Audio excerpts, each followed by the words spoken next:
tema de que hoy nos ocupa en este panel, incentivos para la inversión en la innovación. Y en esta ocasión tengo el privilegio, normalmente soy de los que están como mis 4 amigos de aquel lado, hoy me invitaron a ser moderador, su servidor, presido la Comisión Nacional de Innovación de Coparmex y después de una larga carrera en la política, en Los Pinos, en el Senado, aquí mismo, aquí me pasé varios años, pues hoy tengo este honor de conducir a estas 4 estrellas que tengo aquí a mi lado, tratar de que saquen lo mejor de su luz. Sin más preámbulo, vamos a dejarle la palabra a mi amigo Luis Gabriel Torreblanca. Gracias. Antes que nada, un agradecimiento primero al Senado de la República por recibirnos por acá y tener la iniciativa de organizar este foro, al Foro Consultivo, desde luego, por haber tomado esta iniciativa. Ya esta mañana estuvimos platicando mucho acerca del tema, entonces yo, digamos, voy a tratar de concentrarme en el programa que me toca manejar a mí, que es el programa de estímulos a la innovación. No voy a hablar de otros porque tengo muchos otros programas en CONACYT, pero voy a tratar de hablar de que creo que es el programa que está dedicado realmente a incentivar, a estimular, a promover al empresariado mexicano a que invierta en innovación. Entonces, yo preparé una pequeña presentación, pido disculpas si no se alcanza a ver, no sabía, uno nunca sabe cuando prepara las presentaciones cómo va a estar la escenografía. Y yo esperaba unas pantallas gigantescas en el Senado de la República, pero bueno, realmente también, como dijo el doctor Cabrero en la mañana, la presentación se queda aquí, entonces igual la podemos compartir totalmente y podría yo también estar a su disposición para poder aclarar cualquier cosa. Entonces, no sé cómo se mueva esto, si ustedes la mueven. Ahora, la que sigue. Bien, a ver, el tema es, el doctor Cabrero en la mañana habló mucho de digamos, la política general, cómo se están articulando los diferentes programas de gobierno para construir o para avanzar en lo que se llama en el concepto económico de la sociedad del conocimiento, ¿sí? Entonces, bueno, y ahí yo lo primero que quiero llamar la atención, y pues aquí afortunadamente creo que no hay muchos empresarios, aunque habrá algunos que van seguramente a protestar, pero yo quiero llamar la atención en estas estadísticas. Si me da la que sigue, jóvenes, la que sigue muestra una estadística que habla de la inversión que está haciendo el sector en cada uno de los estados, el sector privado, ¿sí?, en investigación y desarrollo. Entonces, ahí podemos ver un número que pues, son terribles, ¿no? Estamos hablando… A ver si te funciona para que no sea la que sigue, sería esta. Ok. A ver si sale la tecnología. Si ustedes ven ahí el promedio de la inversión que hace cada uno de los estados del país, es el 0.17%, si no me falla la memoria, ¿sí? Entonces, bueno, el Distrito Federal se distingue, es el que llega ahí al 0.50 y tantos %, ¿sí? Y realmente ahí lo que ocurre, bueno, siempre cuando uno habla de esto en la provincia, siempre empiezan a pegarle al defeño y dicen que lo que pasa es que esta estadística está distorsionada porque los headquarters o las corporaciones de todas las empresas mexicanas, casi todas están ubicadas aquí en el área metropolitana y eso es lo que distorsiona esto.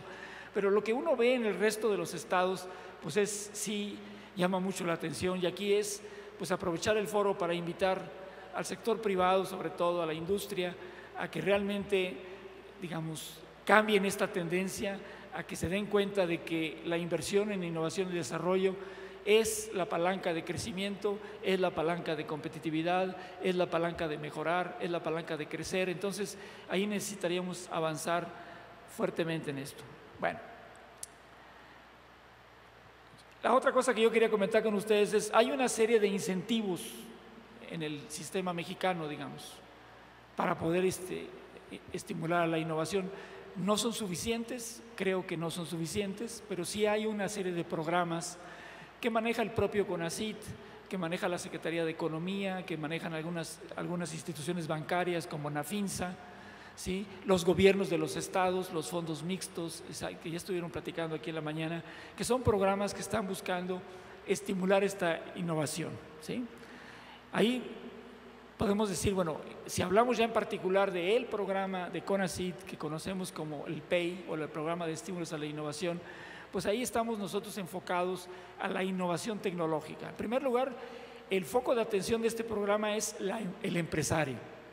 También esta mañana yo escuché aquí muchos comentarios acerca de que, bueno, la triple hélice, el sistema, todo es importante, ¿no?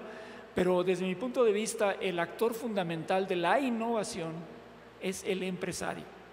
Es el centro, realmente, es el que decide invertir, es el que decide tomar el riesgo.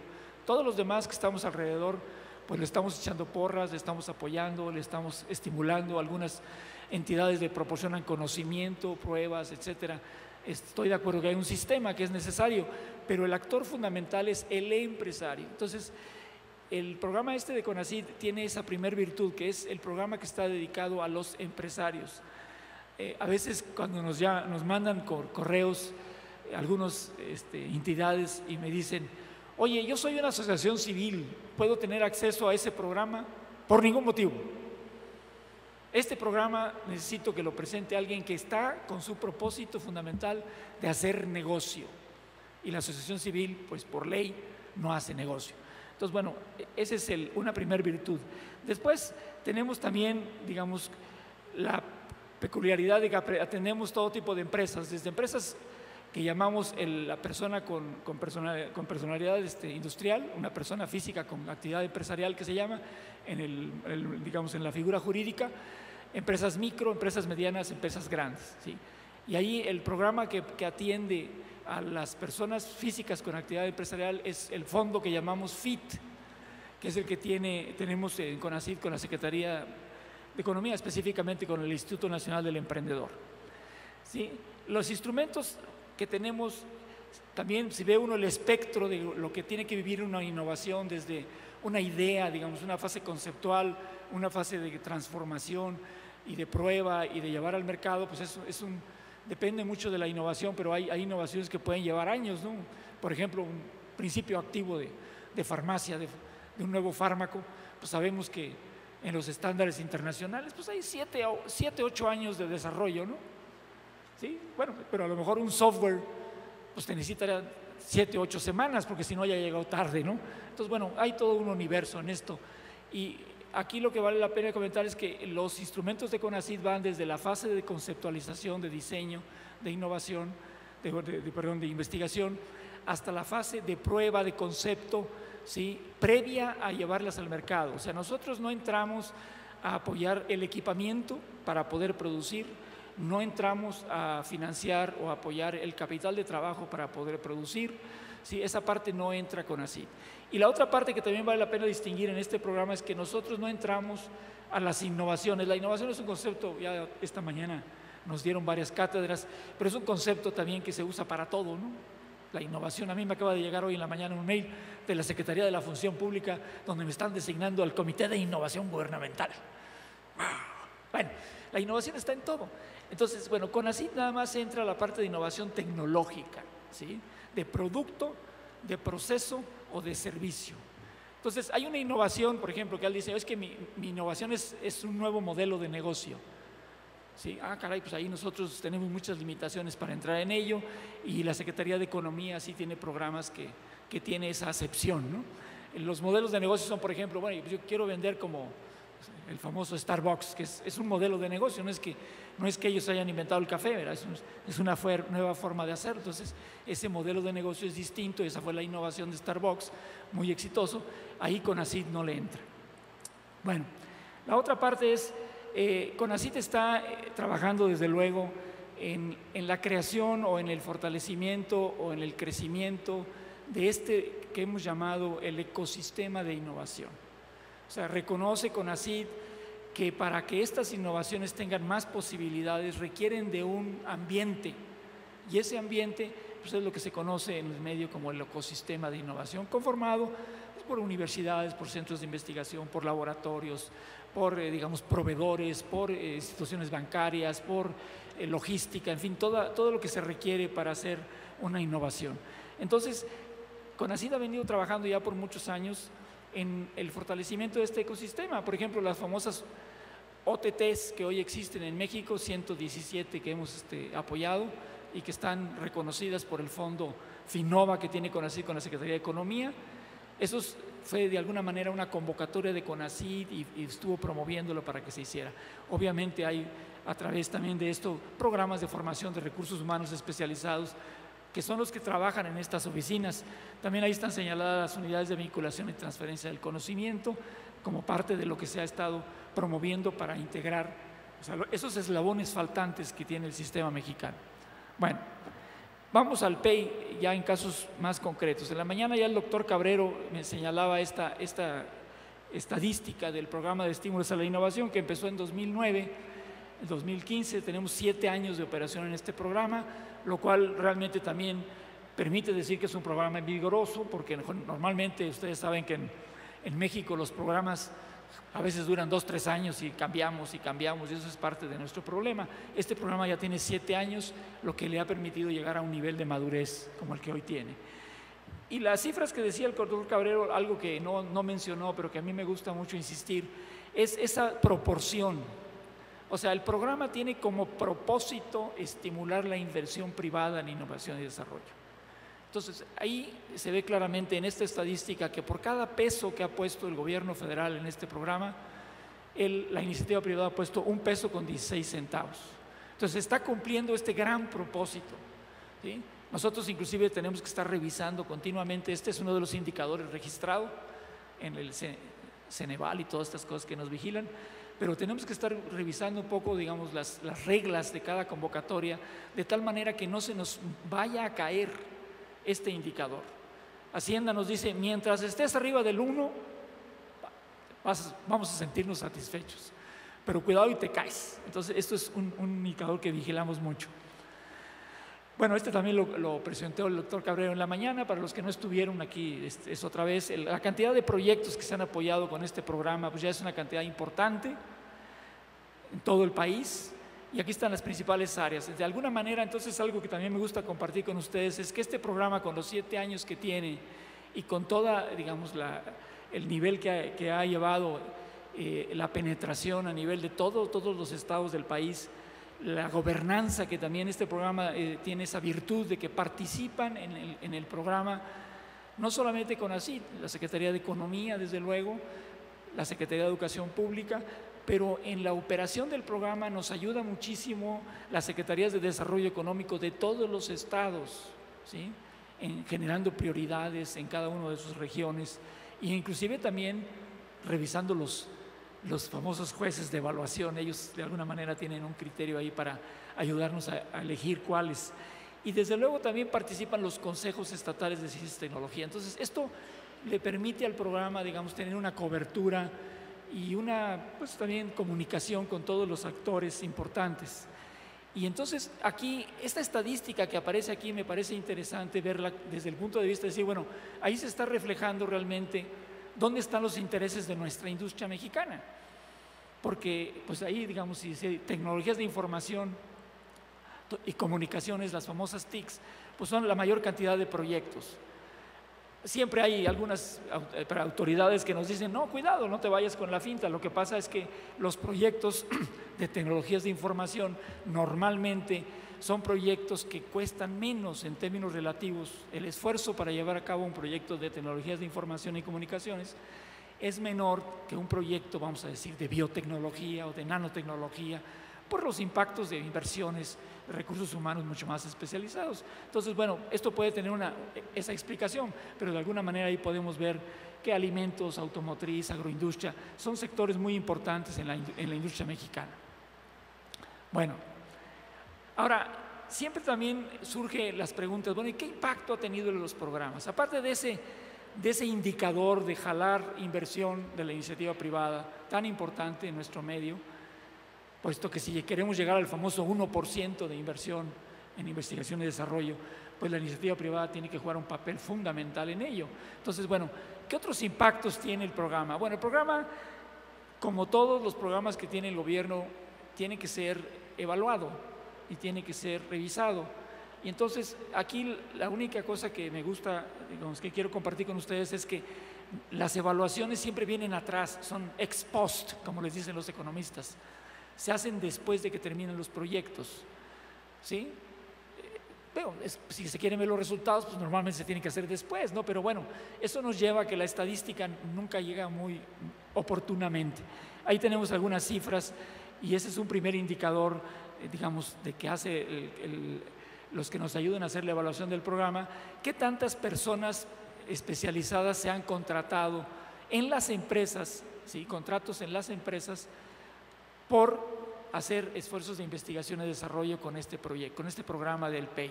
Y ahí hay unas cifras interesantes, tanto a nivel doctorado, maestría, como licenciatura, de cómo se han estado contratando. Y por cierto, pues como les decía, la última cifra que tengo ahí es del 2012. Perdón, yo quisiera tener 2013 y 2014, pero bueno, vienen un poco atrás, se las debo. Otra manera de ver son impactos también para tener las utilidades a las empresas. Esta parte es muy complicada. Normalmente las empresas, cuando uno les pregunta si tuvieron utilidades, pues no, seguramente esos vienen de Hacienda, ¿no? Y no, si perdimos mucho dinero. Pero bueno, lo que sí hemos logrado es que ellos, digamos, declaren que han tenido utilidades como consecuencia de la innovación. Entonces ahí no está la cantidad de las utilidades, sino el número de empresas que aceptan que han tenido utilidades como consecuencia del esfuerzo de innovación. Y es interesante, ¿por qué? Pues porque al final de cuentas el empresario en su lógica invierte en innovación y desarrollo, pues porque él quiere tener mejores márgenes, ¿verdad? Porque quiere crecer en su mercado, porque quiere exportar, y eso definitivamente impacta en las utilidades. Entonces, estos son algunos impactos. Hay otros, ¿verdad? Que no quise traerles otros detalles, pero la propiedad intelectual también está medida, cuántas patentes y todo eso por ahí, ¿sí? Bueno, ahora yo quiero aprovechar que estamos aquí en este recinto para también poner un poco el énfasis en el futuro. Y quiero comentar con ustedes lo que pasó el 2015. En el 2015, bueno, no sé, para los que no sepan, yo sé que la mayoría de ustedes conocen y son usuarios de este programa de alguna manera u otra, pero para los que no sepan, este programa tiene hoy una gran debilidad. La gran debilidad que tiene este programa es que trabaja por año calendario, ¿sí? O sea, una empresa presenta un proyecto y lo tiene que arrancar en el año calendario, si es para el 2015, y terminar el 2015, ¿sí? Entonces, bueno, los empresarios con justa razón siempre nos dicen, oye, pero es que mis esfuerzos de innovación no tienen por qué estar alineados al calendario, ni por qué durar 10 meses o 12 meses. Hay esfuerzos que duran 2, 3 años, entonces, bueno, ese es el problema más grave que tiene este programa. Créanme ustedes que lo traemos en la brújula, creemos que lo vamos a lograr quitarle esta atadura del año, pero no podemos todavía, digamos, ofrecerlo como un hecho porque estamos en gestiones con las autoridades del gobierno federal, pero bueno, ese es el gran problema. Entonces, bueno, ¿qué pasó en el calendario 2015? Bueno, el calendario 2015, como ustedes saben, estos son recursos del PEF, del programa del presupuesto de egresos de la Federación. Entonces, el PEF se empieza a construir, de hecho, ya el de 2016 ya se está construyendo, estamos todos temblando porque estamos en base cero, vamos a construir un presupuesto de base cero. Los empresarios, cuando uno les dice esto, dicen, pues yo te lo hago todos los años, pero en el gobierno no estamos muy acostumbrados a hacer eso de base cero. Pero bueno, el 2015 lo que pasó es que la convocatoria que abrimos en septiembre del año pasado a las empresas presentó, de acuerdo a los términos de la convocatoria, 2.600 proyectos prácticamente. Ahí dice 2.597, que es la cifra exacta. Y esos conjuntos de proyectos demandaban al programa 12.300 millones de pesos, ¿sí? Esto, durante la preparación del presupuesto del 2015, a mí me tocó participar en muchas reuniones. El Congreso, y aquí pues aprovecho para dar las gracias al Congreso, tanto la Cámara de Diputados como la Cámara de Senadores, hicieron un gran esfuerzo el año pasado por llevar este programa a una alta prioridad.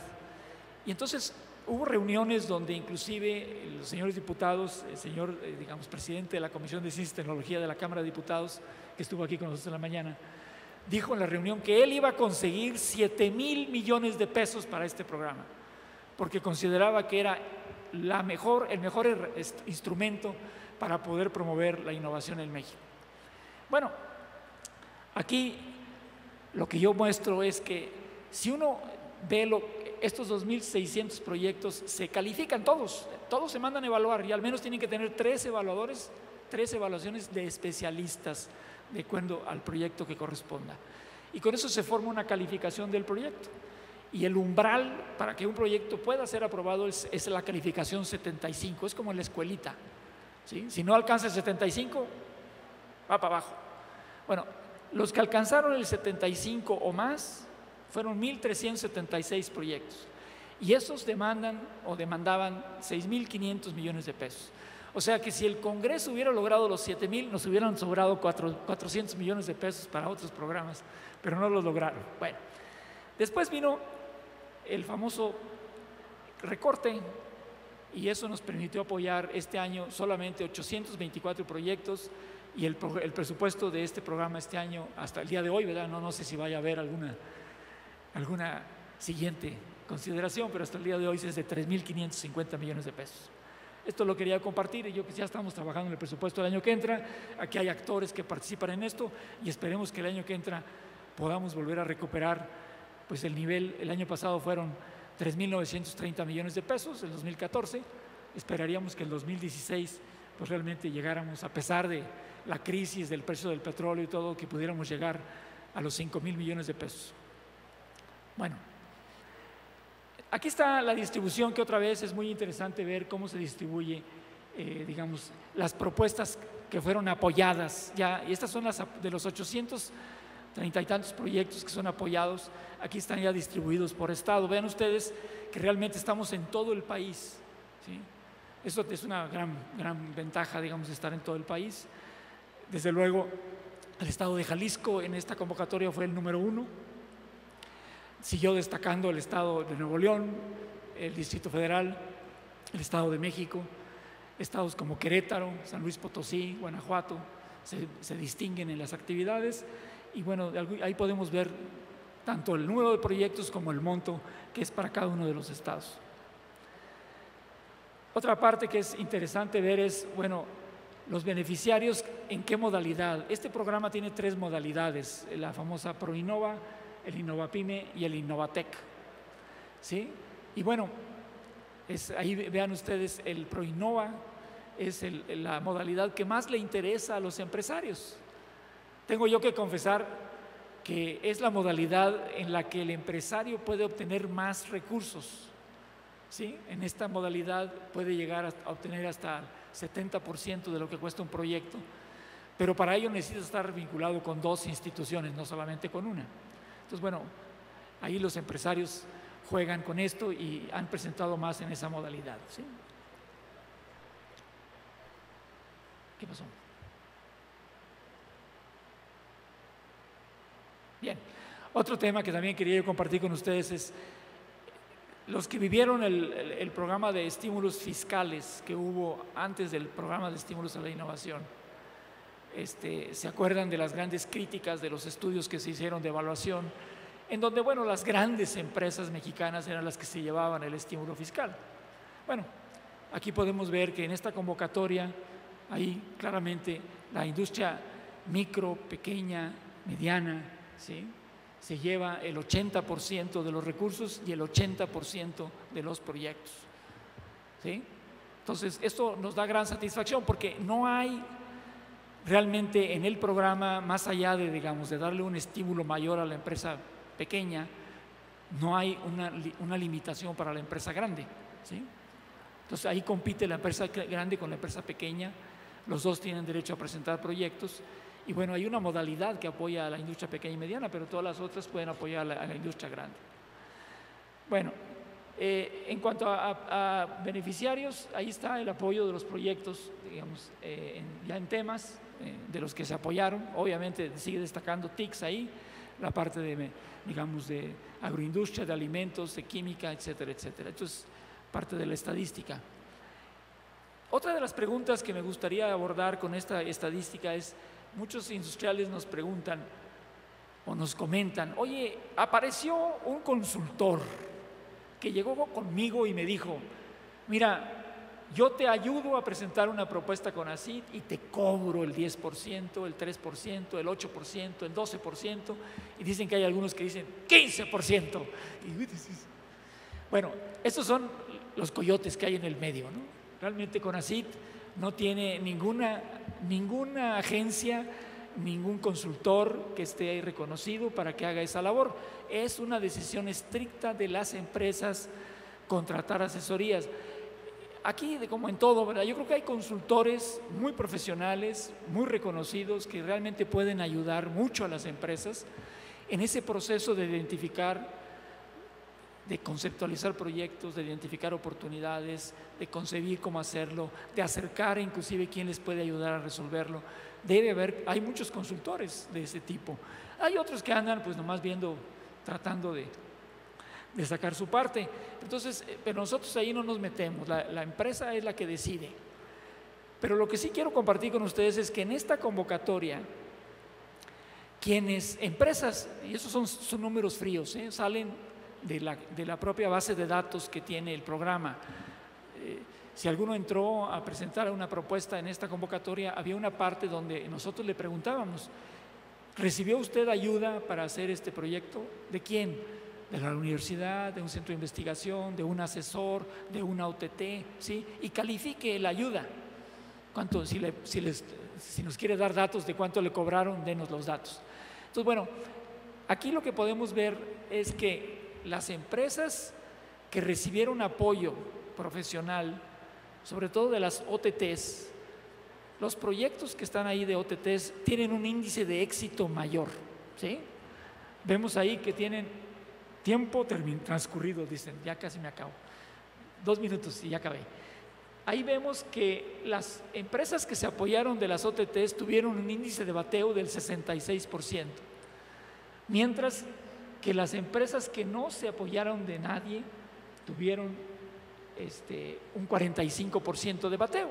Entonces, eso estadísticamente me dice a mí que las OTTs sí ayudaron a tener una mejor propuesta, ¿sí? Entonces, esto se lo digo a los empresarios para que piensen un poquito si se asesoran o no se asesoran. Bien, también traía yo una lista aquí de quiénes son, digamos, las universidades que más se vinculan, ¿sí? Tanto en número de proyectos como en monto. Ahí tenemos todas las instituciones universitarias o centros de investigación que tuvieron más de 20 proyectos y también quienes tuvieron más de 30 millones de pesos por su vinculación.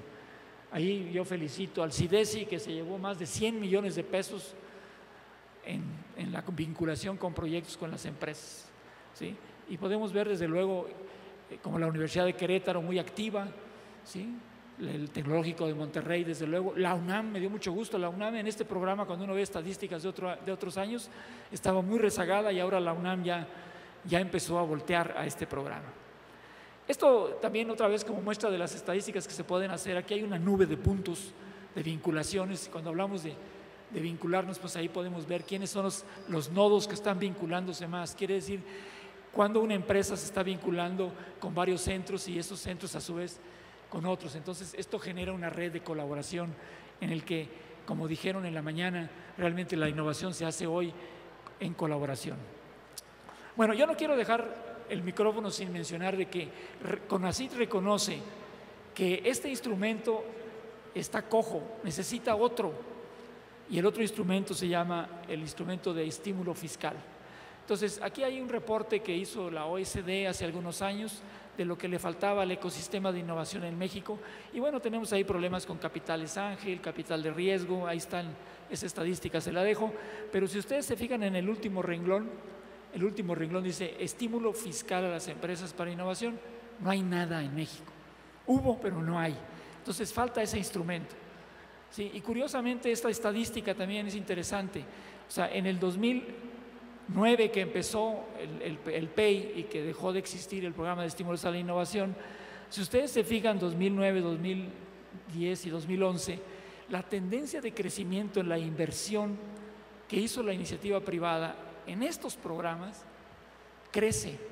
Entonces, aquí hay una explicación de que el estímulo fiscal, si ustedes se acuerdan, Hacienda lo otorgaba y el empresario tenía 3 y 4 años para aplicarlo, no tenía que aplicarlo en el mismo ejercicio fiscal. Entonces, eso combinado con el PEI definitivamente da el mayor crecimiento, y eso me lleva a mí a insistir ante el Congreso y ante las autoridades fiscales de México de que la innovación en México requiere de los dos instrumentos: el estímulo directo tipo PEI y el estímulo indirecto de estímulo fiscal. ¿Sí? Muchas gracias, estoy a sus órdenes.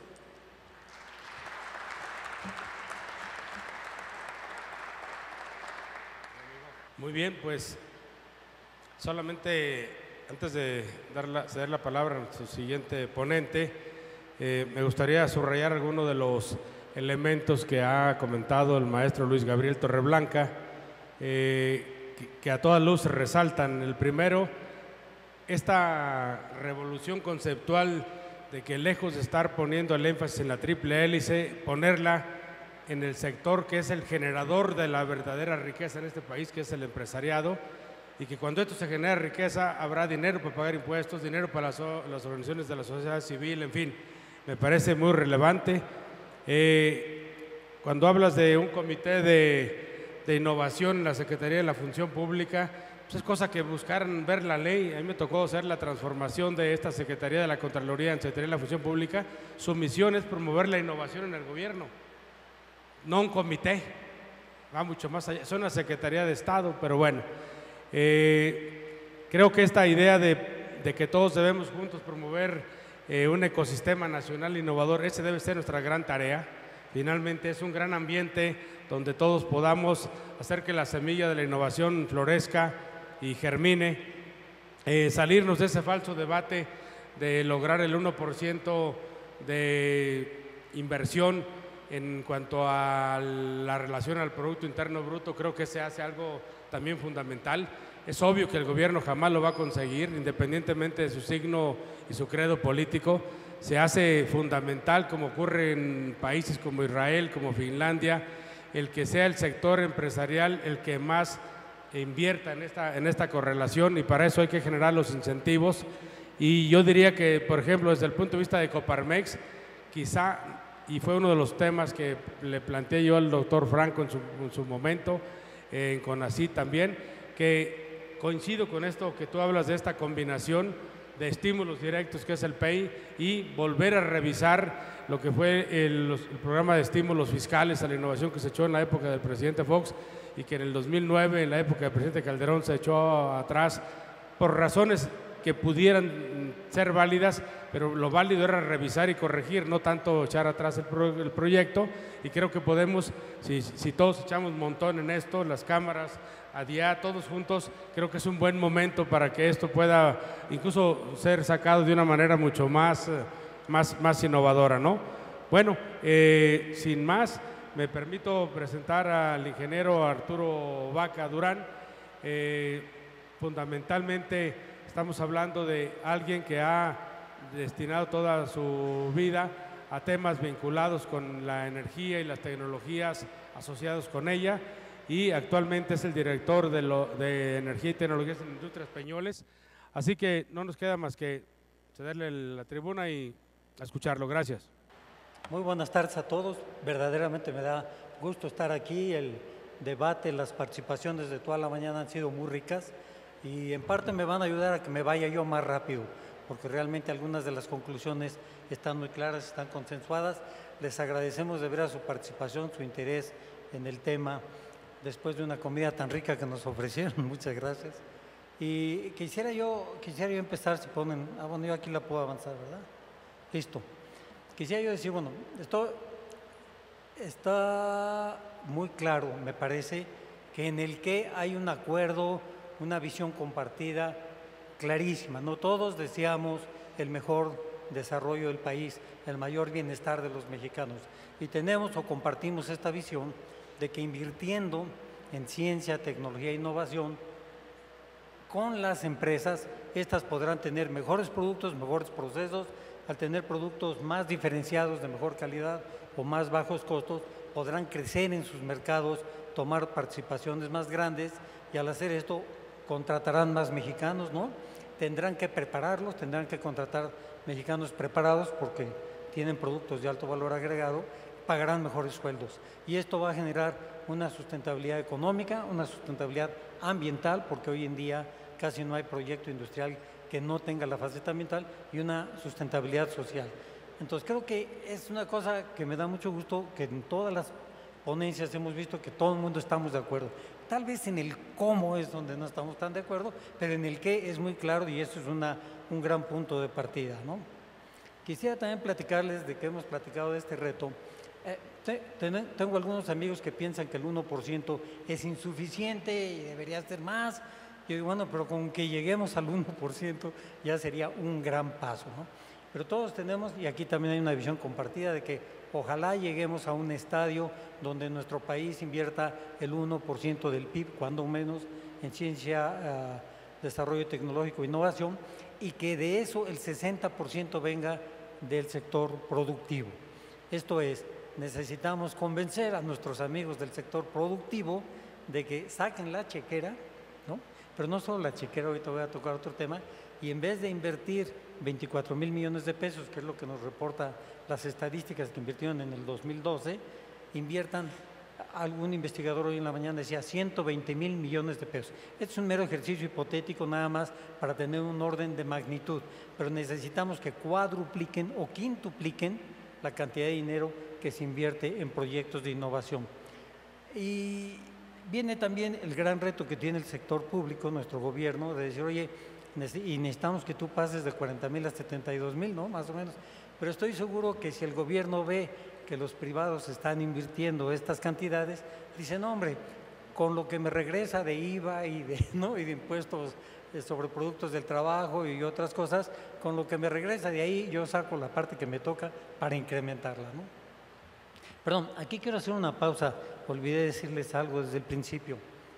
Creo que lo que se ha logrado en este país en las últimas 2 décadas es muchísimo, de los años en que yo empecé a trabajar en los 70s, ¿no? A toda la infraestructura humana y física que hay de centros de investigación, de doctores, del SNI, hay una gran cantidad de elementos que no teníamos. Sin embargo, la parte que quiero apuntar ahorita en las láminas que siguen es lo que falta. O sea, quiero dar un gran reconocimiento a las generaciones que nos antecedieron, a los pioneros, a los que han estado picando piedra todos estos años, de los cuales creo que un buen número están presentes hoy en día en este salón. Han hecho un gran trabajo, nada más que, como decían bien en la mañana, hay que pedalear más la bicicleta, hay que acelerar el paso y hay que conseguir que esta ola de convencidos, ¿no?, sea más grande.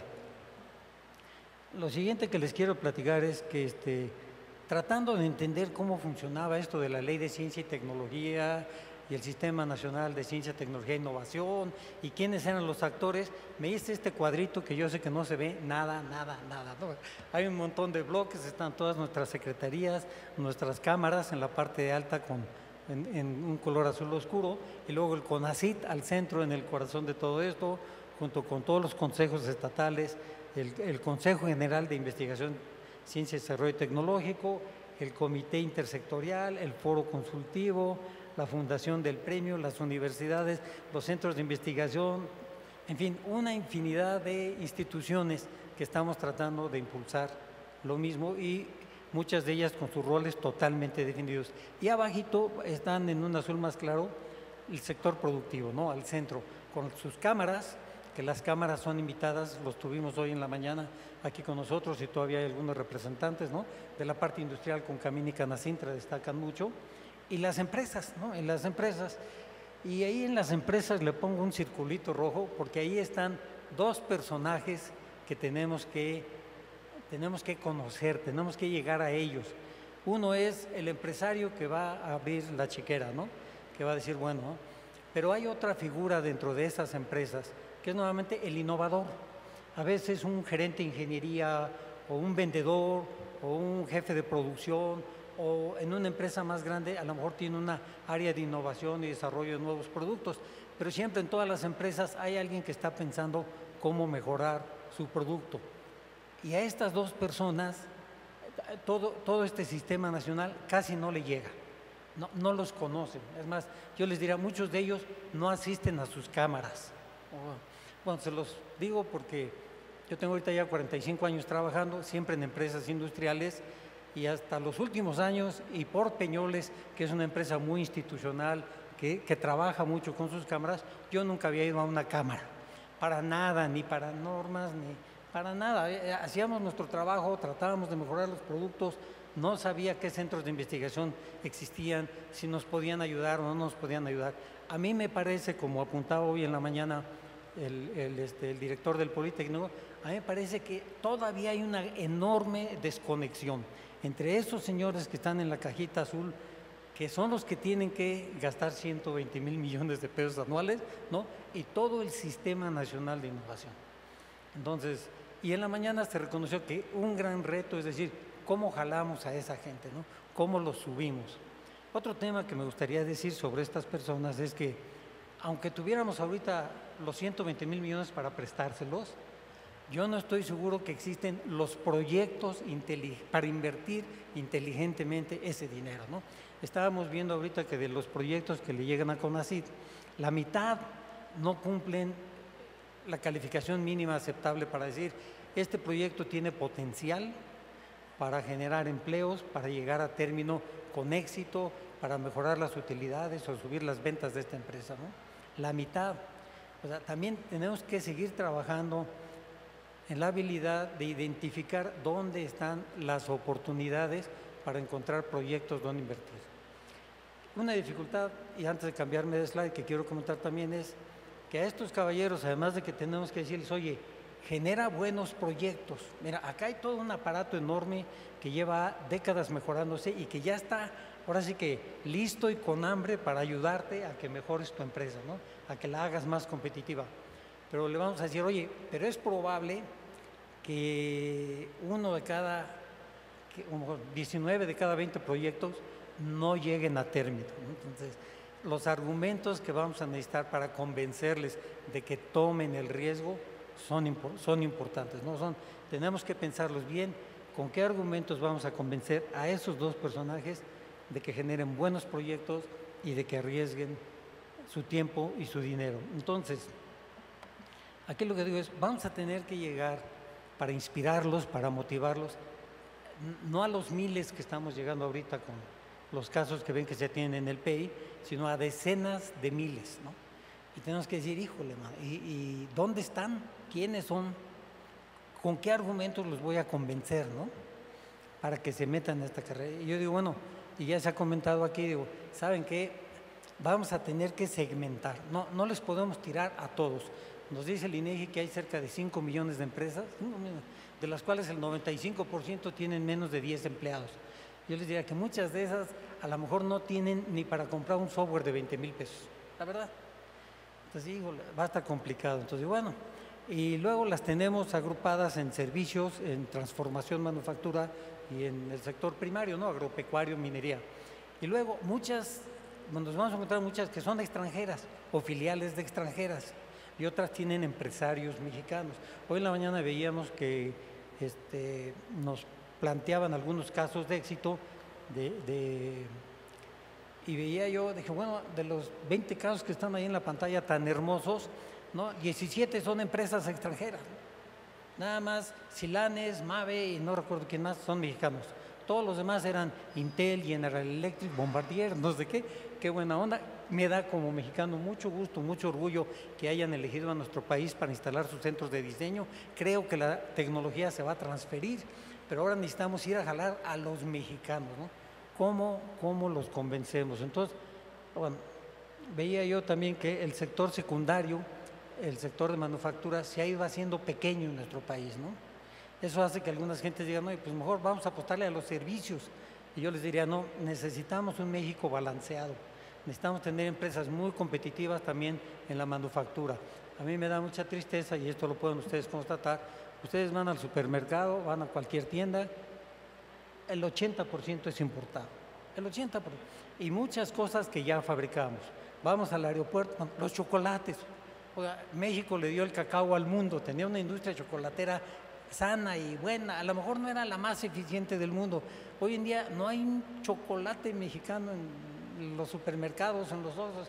Digo, es una de las cadenas productivas que tenemos que ir a rescatar. Tenemos que volvernos los mejores chocolateros del mundo. Es cuestión de proponérselo y encontrar los campeones de la innovación que se quieran aventar el tiro y el riesgo de hacerlo. Pero bueno, yo creo que hay que también apostarle a la manufactura. Esto es algo que en un estudio de la INEGI del 2008-2009 ya había identificado que si bien ¿cómo se llama? Que si bien eran menor el número de empresas en términos de sueldos mejor pagados, eran las que mejor pagaban, ¿no? Tenían una participación mayor del PIB y todavía una participación más alta de la gente bien pagada con licenciaturas, doctorados. Entonces ya para cerrar, bueno, ¿qué sugiero? Bueno, yo propondría, y aquí va a ser un problema de coordinación porque las entidades que queremos promover esto somos muchos, tenemos que hacer una segmentación del mundo industrial de la República Mexicana, ¿no? Por regiones, por tamaño de empresa, por giro en el que están, y ubicar a dónde queremos tirar aquello que ya decían hace un rato, decir, a lo mejor ya no debemos tirar con escopeta, sino con rifle de precisión, ¿no? Escoger específicamente algunos sectores, no olvidar a los demás. Yo creo que hay que hacer instrumentos para apoyar a las pymes. Me da mucho gusto ver el monto con el que están apoyando a las pymes que nos mostraba Luis Gabriel. Hay que ver, pero a lo mejor también hay que elegir, así como si, bueno, queremos armar una política industrial, pero ya sin el arma del cierre de fronteras. Ya no tenemos el cierre de fronteras. Entonces, dentro de una visión de apertura de mercado, ¿cómo podemos apoyar ciertas cadenas productivas? Necesitamos juntarnos, escoger las cadenas productivas que creamos, donde tenemos mejores oportunidades, donde las habilidades de los mexicanos cuenten, donde se pueda agregar valor y crear muchos empleos, ¿no? No sé si el chocolate puede agregar muchos empleos, pero me queda claro que si logramos hacer una buena industria chocolatera, podemos recuperar la mitad de los estantes de todas las tiendas mexicanas y empezar a exportar. Estoy seguro que en Europa y en muchos lugares, no sé, tendremos que hacer chocolate orgánico, atendernos a las tendencias, ¿no? Otra línea, por ejemplo, México fue muy bueno en metalmecánica. En Estados Unidos y en todo el mundo están reconocidos los soldadores mexicanos. Tiene una industria acerera que produce lámina y placa. Entonces, voy al aeropuerto y veo que todos los tractorcitos, carritos que manejan el equipaje, los chupones, los que mueven los aviones, todo eso se fabricaba en México en los 70, señores. Y ahora vean las marcas, todo es importado. Antes, donde salían las maletas, cuando menos veía Rodacarga, ahora ya dice Siemens. Digo, no la muelen. Ojalá Siemens lo esté fabricando en México, no lo esté importando. Digo, esas cosas, les doy mi palabra, no hubo ninguna limitante para con la ayuda de los centros de investigación, de los centros de diseño, los industriales mexicanos, los podemos hacer al mejor nivel de competitividad del mundo. México está produciendo 3 millones de automóviles y todas las armadoras reconocen que los niveles de calidad de los automóviles hechos en México son los mejores de todas sus plantas en el mundo. Pues señores, tenemos que escoger esas cadenas, irlos a visitar personalmente a sus negocios, porque esta es casi una evangelización como los amigos testigos de Jehová. Hay que, de veras, hay que ir, escogerlos, hacer equipos de gente, e irlos a visitar. Y sí, vamos a necesitar la ayuda del gobierno federal, porque vamos a tener que llevar algo en la maleta para convencerlos. Y ese algo que en la maleta va a ser un poco de dinero para correr el riesgo junto con ellos de lo que le van a entrar, ¿no? Finalmente, les había prometido que esta era la última, no, decía, una posible herramienta, pero ya la mencionó Luis Gabriel, es el incentivo fiscal. Yo creo que debe analizarse la experiencia de los años que estuvo, rediseñar el incentivo fiscal, cuidar que no se lo lleve, cuidar que esté ahí para incentivar lo que queremos que incentive. Recuerdo un año de incentivo fiscal donde las armadoras, fíjense, las armadoras de automóviles, pues todos los años, cada que cambian de modelo de auto, pues hacen una inversión, se puede decir, importante en innovación, porque traen nuevos troqueles, nuevas máquinas y todo. Saben que las armadoras de todos modos lo van a hacer, ¿no? Entonces, de plano, hay que decirles con toda la pena, te quiero mucho, gracias por estar en México, pero este dinerito no es para ti, ¿no? Es para integrar otras cadenas productivas. Entonces, hay que ser cuidadosos en a qué tipo de empresas, de qué tamaño las empresas y qué cadenas de fabricación quisiéramos que se desarrollaran en México para tener empleos, para tener bienestar. Muchas gracias. Bien, pues agradecemos la participación del ingeniero Arturo Vaca. Nada más decirle que en el sector productivo ahí le faltó Coparmex, mi estimado amigo.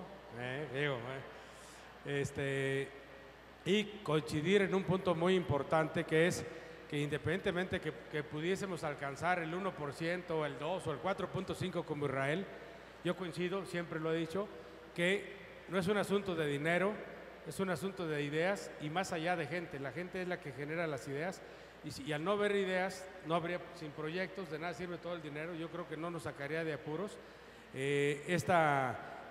Digamos, métrica de los proyectos del PEI que son aprobados y no aprobados con la calificación del 75, aún así ese universo es muy pequeño, porque finalmente las grandes innovaciones, yo estoy seguro que Uber no salió por ese camino, Google y muchísimos otros, Soysa de Monterrey aquí en México, seguramente tuvieron otros caminos, pero coincido en eso. Y quizá un último punto es que nos tenemos que replantear es el tema de la cultura del riesgo.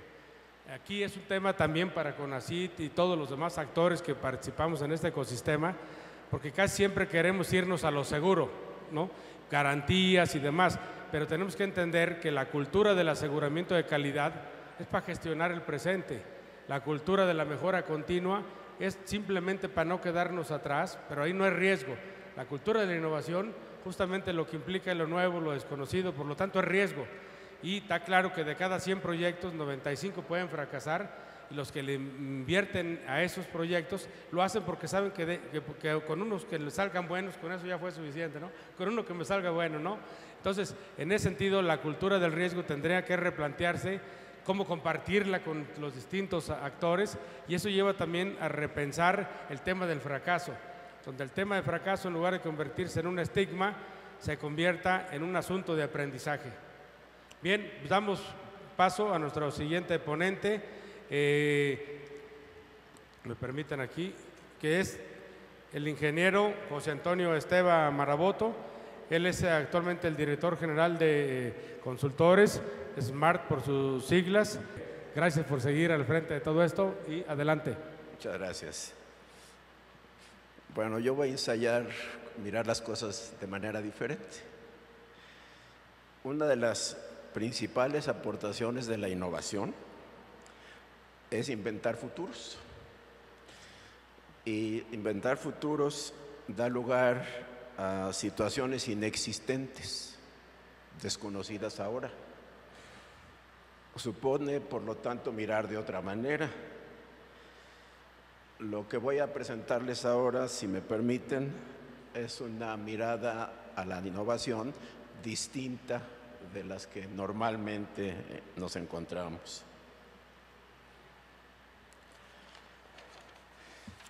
La innovación como concepto está en el discurso de todos, en especial de todos los estudiosos, pero también de algunos actores interesados en generar transformaciones en la sociedad. Sin embargo, no siempre está en la intención de algunos tomadores de decisiones. Una cosa es soñar y otra cosa es realizar los sueños. Hablan de la innovación como de algo ya alcanzado y no como lo que es, como un proceso que nunca termina, que siempre acumula. Que la innovación se traduzca en transformación dependerá del propósito de quienes lo estimulan y lo aprovechan.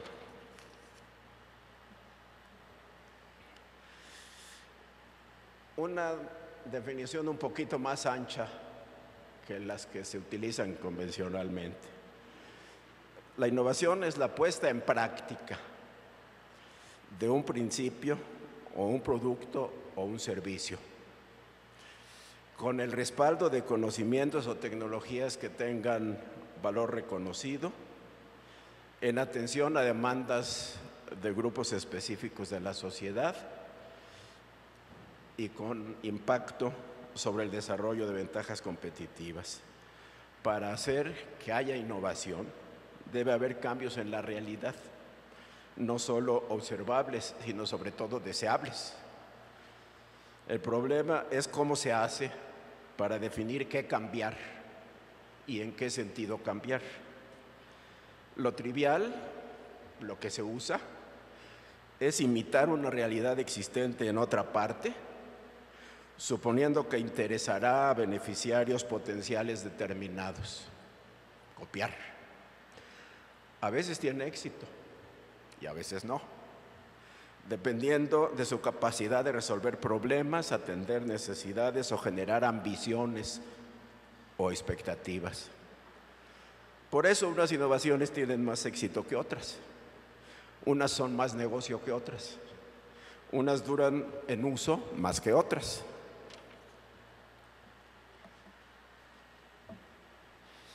Es cierto que la innovación supone conocimientos, no se puede dudar. Pero es difícil encontrar casos en que la relación sea de uno a uno. Ya tengo el conocimiento, lo que tengo que hacer ahora es innovación. Puede suceder que innovaciones significativas para la sociedad resulten de combinaciones novedosas de puros conocimientos del dominio público. Y muchos de ustedes les ha tocado vivir esta experiencia. Lo importante es identificar las demandas o problemas, definirlas y entonces utilizar o desarrollar los conocimientos necesarios. Es más importante saber qué que saber cómo. Esto es contrario a la doctrina en la que yo me formé cuando trabajaba para la industria. Comprábamos know-how, ¿no? Era importante saber cómo. Bueno, lo más importante es saber qué. Y desde luego, solo si se sabe qué tiene alguna utilidad, entonces saber cómo. Los conocimientos en sí no son innovaciones. Lo que es innovación es su uso. Y son tanto más importantes cuanto mayor sea su utilidad medida en beneficios. ¿Qué tanto? ¿Para cuántos? ¿Para quiénes? ¿Dónde? ¿Por cuánto tiempo? ¿Qué tan pronto? Esta manera de ver las cosas es importante cuando se trata de diseñar medios para estimular la innovación. En lo que estamos interesados cuando estimulamos la innovación es en beneficios, qué tantos, para cuántos, etcétera, etcétera. Y por supuesto es importante establecer qué beneficios buscar. Suponer que el conocimiento es la causa de la innovación ha dado lugar a una simplificación engañosa. La imagen de una trayectoria definida del conocimiento que empieza en la investigación, su reducción a la práctica mediante el desarrollo tecnológico y entonces su aportación a actores de la economía para transformarlo en riqueza. Mucho del que hacemos en el país y también en muchos otros países es apoyar el desarrollo de innovaciones concretas respaldadas con resultados de investigación. Se ofrecen fondos complementarios para apoyar la realización de etapas posteriores, con frecuencia, casi siempre, más costosas y sobre todo más riesgosas asociadas a su introducción. Ya decía Luis Torreblanca el tiempo que se necesita para poner en el mercado un nuevo fármaco. Las decisiones relativas al otorgamiento de esos fondos los asignan en función de la originalidad de los conocimientos y solo en alguna medida en la rentabilidad esperada de los negocios en los que se utilizarán.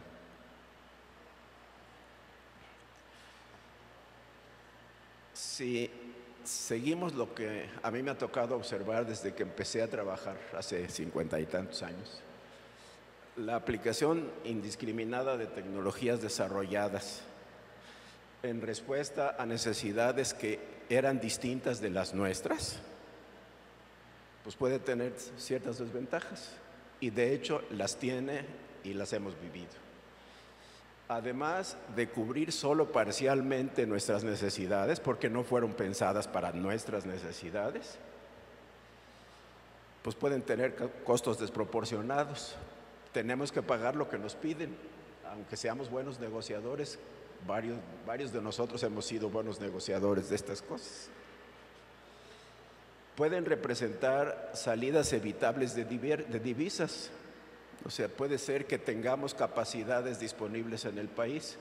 Y ya se han mencionado las dos personas que han tomado la palabra antes que yo, las posibilidades que hay si existen vínculos realmente bien planteados.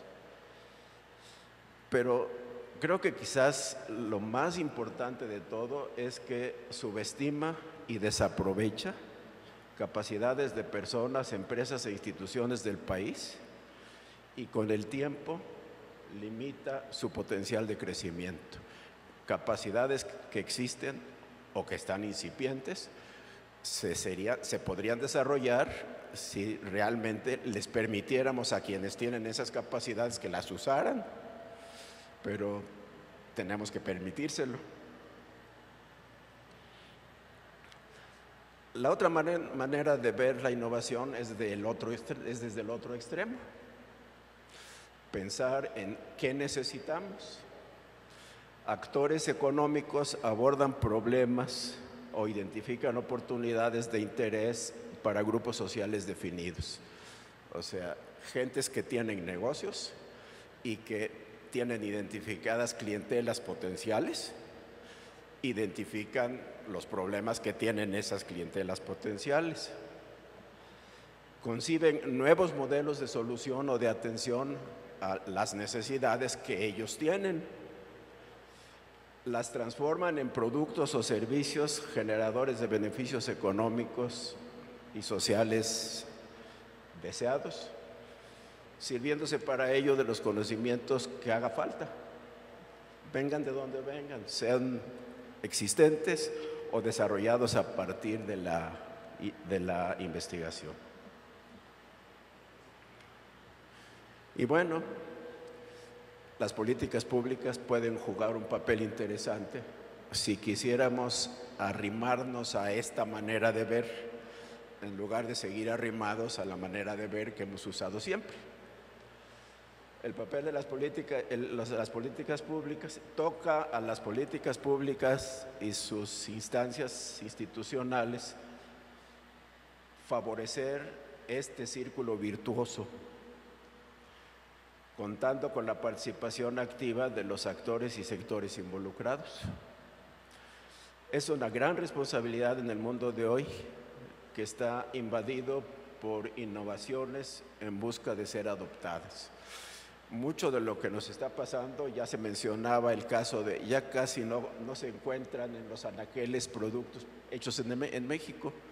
Son productos hechos en otra parte para gentes con otro tipo de apetitos, con otro tipo de necesidades, pero son innovaciones, son productos innovadores. Está el mundo lleno de innovaciones que maldita la falta que nos hacen, porque realmente en muchos casos constituyen respuestas muy buenas. Lástima que no fuera esa la pregunta.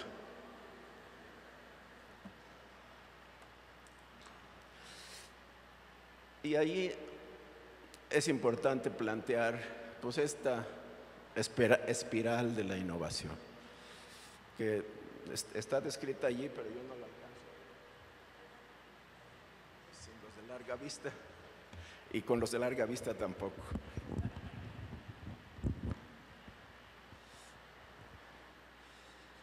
La relación entre desarrollo social e innovación es de doble vía. Es un círculo virtuoso que se alimenta, en que las dos cosas se alimentan entre sí.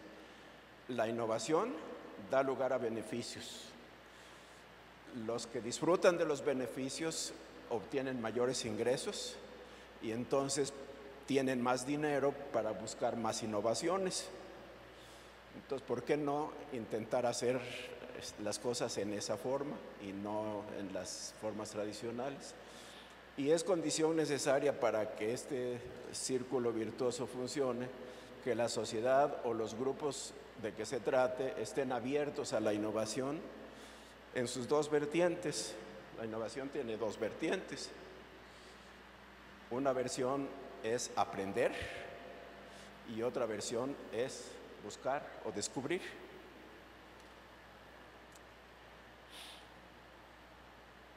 A lo mejor es bueno que nos preguntemos, bueno, estamos reunidos a propósito de la innovación, ¿estaremos pensando en lo mismo?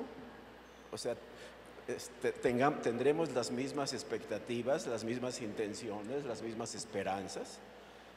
Una definición que se tiene que hacer por parte de quienes están a cargo de las políticas públicas, pues es si la innovación de la que estoy hablando es la que promueve preferentemente desarrollo, consolida fortalezas en determinados sectores o giros productivos, o si de lo que se trata es de apoyar iniciativas puntuales, aisladas, cualquiera que sea el sector en el que se presenten. Ya hubo 2 o 3 intervenciones antes que muestran alguna inclinación que yo me atrevería a estimar más bien al lado de promover preferentemente que al lado de apoyar iniciativas puntuales. Y bueno, si la innovación está accionada desde las instancias públicas, los costos asociados a campos prioritarios de las políticas públicas o de las entidades públicas se podrían financiar con recursos públicos que complementarían y apalancarían a los aportados por las empresas o consorcios a cargo de su desarrollo. Todos los países que tengan un desarrollo interesante, significativo en innovación, curiosamente tienen agencias públicas que están trabajando en identificar los problemas dentro de los cuales hay que buscar nuevas soluciones. Y entonces tienen dinero. La Secretaría de Salud tiene dinero para medicamentos o para equipamiento de hospitales. La Secretaría de Energía tiene dinero para conseguir reducir los costos de la producción de energía, obtener una mejor utilización, etcétera, etcétera. Y entonces el dinero que no viene de una oficina central, la National Science Foundation en Estados Unidos solo opera el 6% de todo el dinero que el gobierno de Estados Unidos invierte en investigación, desarrollo e innovación. Lo demás lo invierten las agencias.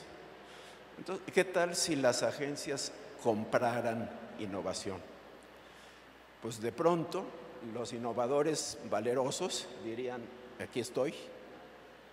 O sea, de pronto se habilitaría el potencial innovador que naturalmente tiene la sociedad mexicana, pero que no se está utilizando porque estamos demasiado ocupados en utilizar innovaciones de otros pensadas para otras latitudes y otros tipos de problemas.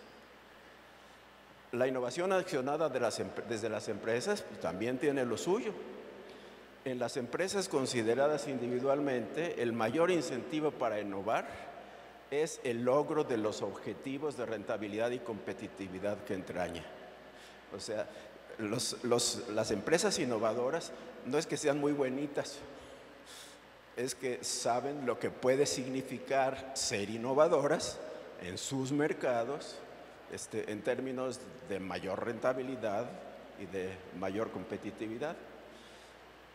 Sin embargo, para los efectos de la inversión de la política pública, pues sí está claro que tomando en cuenta los riesgos que implica, se pueden usar fondos públicos para ofrecérselos a quienes están dispuestos a jugársela desarrollando innovaciones. Y eso es lo que nos han mostrado quienes han intervenido antes que yo en esta.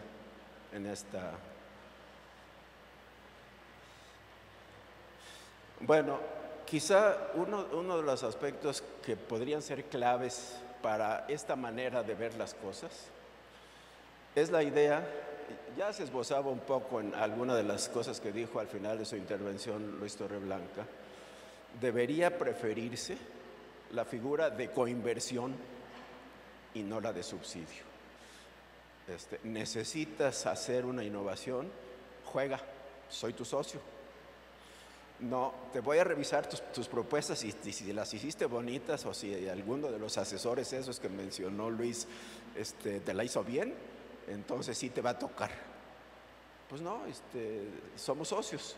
Tú pones una parte y yo pongo otra, pero los dos somos responsables de lo que pase con los recursos que coinvertimos. Pues es otra manera de mirar. Una manera de medir el efecto, de medir la contribución de la innovación, pues sin duda tiene que ver con una relación que todo mundo usa, beneficio-costo. ¿Cuánto valen los beneficios que se obtuvieron y cuánto costó y cuántos riesgos implicó la inversión para obtener esos efectos? Por supuesto, la inversión que se obtiene, los beneficios que se obtienen a lo largo de la vida útil del producto o del servicio de que se trate. Pero es un indicador que puede ser muy sencillo, divido una cosa entre otra y tiene que ser mayor que 1. Y cuanto más mayor que 1 sea, más me interesa esa innovación. Si yo pongo allí los propósitos de utilidad pública de las entidades públicas, pues es fácil estimar cuáles pueden ser los beneficios de las innovaciones que obtienen. Sí es esencial para poder aplicar esta manera de ver las cosas, la participación de las dependencias de la administración pública a cargo de cada una de las funciones, como responsables que son de identificar las demandas, las necesidades de las poblaciones atendidas y sobre todo en la caracterización de las especificidades que hacen diferentes las innovaciones que necesito yo de las análogas en otros países. No nos enfermamos de lo mismo los mexicanos que los suizos. Entonces, perdón, pero algunas innovaciones suizas, a menos que estemos exportando medicamentos a Suiza, nos tienen relativamente sin cuidado. Y quiero abordar finalmente un tema que me parece medular, que es el hecho de que lo importante es formación, es formar capacidad para la innovación. Y recordar que la formación de capacidad para la innovación se obtiene innovando. La única manera en que podamos realmente contar con una capacidad nacional como país, pues es que hagamos innovaciones una tras de otra como país, lo que implicará a veces equivocarnos, a veces gastar de más, pero que con el tiempo está generando una capacidad acumulada. Y bueno, para eso se ha planteado la figura de los de los sistemas de innovación, que ahí describo rápidamente para qué sirven los sistemas de innovación. Pues para mejorar las condiciones de vida, aprovechar mejor los recursos, preservar el medio ambiente, incrementar el valor económico agregado, formar capacidad y desarrollar y proyectar capacidades competitivas en el ámbito internacional. Eso es lo que se quiere hacer con la innovación y para eso hay todo un montón. Ya lo mencionaba, lo mostraba Arturo en su gráfica, la gráfica central de su presentación. Pues ahí están todos los actores. El gran problema es que actúen coordinadamente. Ahí están todos, nomás que tienen que actuar coordinadamente. ¿Qué es lo que hace que esos actores actúen coordinadamente? Pues que tomen un problema y lo resuelvan juntos, o sea, que hagan equipo. Y eso quiere decir que el que haya un sistema no quiere decir que ese sistema lo puede hacer todo. Quiere decir que dentro de ese sistema hay actores que cuando se conciertan entre sí pueden atender cierto tipo de problemas y obtener cierto tipo de ventajas. Bueno, quisiera terminar. No hay demasiado tiempo y lo lamento mucho, pero quisiera terminar hablando de algo que me parece importante, sobre todo para la política pública. ¿Cómo puedo medir el éxito de los trabajos, los esfuerzos, los recursos que estoy invirtiendo en innovación? Bueno, crecimiento en la actividad económica, en el valor económico agregado por unidad de insumo y en el producto per cápita. Crecimiento cuantitativo en el empleo y en la creación de puestos de trabajo mejor remunerados. Crecimiento en el contenido nacional de los bienes y servicios producidos en el país como porcentaje de las compras de los principales organismos públicos. Crecimiento en el volumen de las exportaciones de alto valor. Crecimiento en la participación de productos y servicios mexicanos de alto valor agregado en el mercado doméstico y en los de exportación. Crecimiento en la contribución al PIB de los ingresos derivados de venta o explotación de tecnologías desarrolladas en el país. Pero si me apuran y me dicen que intente esto, plantearlo con una sola definición, diría que lo que realmente se necesita es que nos decidamos de una vez por todas a utilizar el poder de compra del sector público como instrumento para incentivar la innovación. Muchas gracias.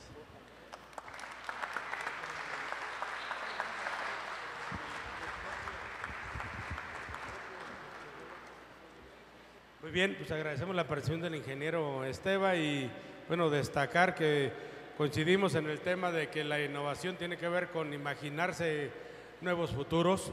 En eso totalmente de acuerdo. Y que finalmente toda innovación tiene que traducirse en creación de valor, sea de carácter económico o social. Si no hay valor, no hay impactos económicos y sociales, definitivamente no hay innovación. Cuando hizo la pregunta, ingeniero, de que si estaremos pensando lo mismo, todos venimos al tema de innovación, pero estaremos pensando todo lo mismo, yo comenté aquí un poco en la mesa, espero que no, porque cuando todos estamos pensando lo mismo, entonces ya nadie está pensando y esperamos todos entendemos que la innovación justamente tiene que ver con pensar diferente.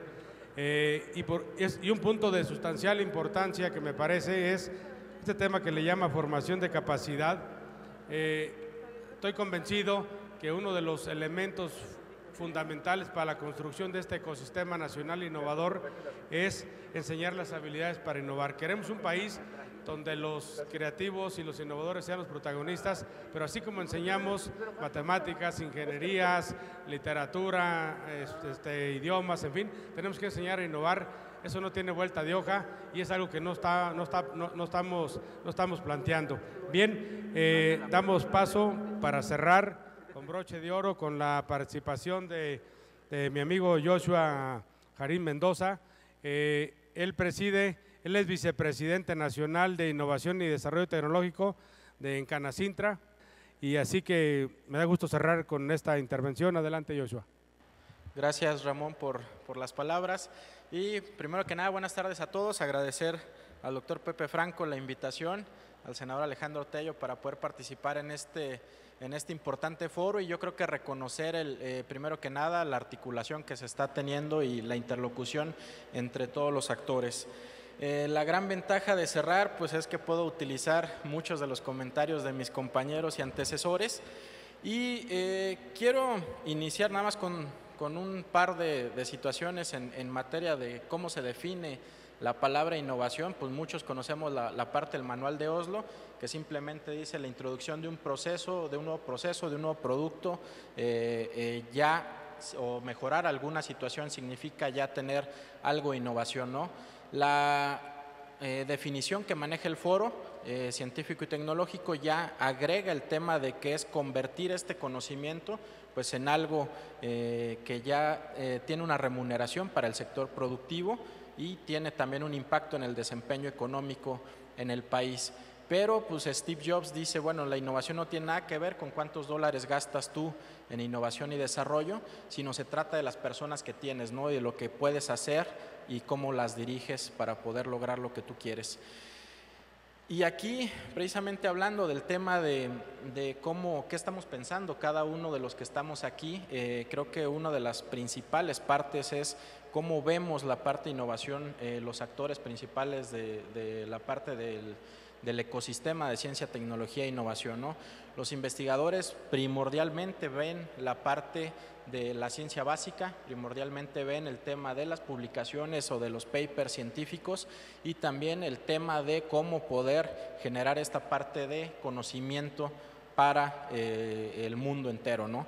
Los empresarios pues queremos ver el tiempo en el cual esta innovación se vuelve una máquina, el tiempo en que esta innovación se vuelve una mejora dentro de nuestros procesos y eso pues cómo se nos traduce en una mayor competitividad y también en una mayor rentabilidad para nuestros negocios. Y el gobierno pues ve muchas cosas, ¿no? Principalmente la generación de políticas, la generación de todo un esquema de cómo va a estar operando toda la parte de los programas de apoyo que se tienen y pues también cómo tratar de vincular estos actores para poder crear esta triple hélice, ¿no? La parte de cómo vivimos la innovación en México, pues digamos, en el caso aquí solamente me voy a referir al tema de patentamiento. Yo soy de las personas que insiste que el tema de generación de patentes, el tema de generación de propiedad intelectual tiene que ser algo referente en el país para poder seguir mejorando los procesos productivos en México y pues nuestro órgano rector es el INPI, ¿no?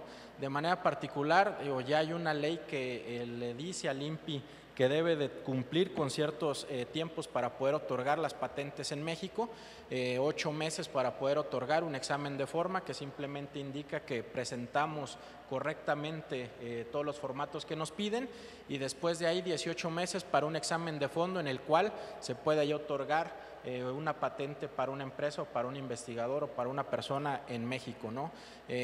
Antes de yo presentar la primera patente como empresa, conocí gente que pasó 7 años esperando una patente en México y esto pues habla de una complejidad y de un tema de burocracia importantísima que teníamos en el país y digo, a partir de que se genera esta nueva política, incluso yo ya rebasé estos 18 meses, tenemos más de 20 meses esperando ya la respuesta por parte del INPI que aún no llega, ¿no?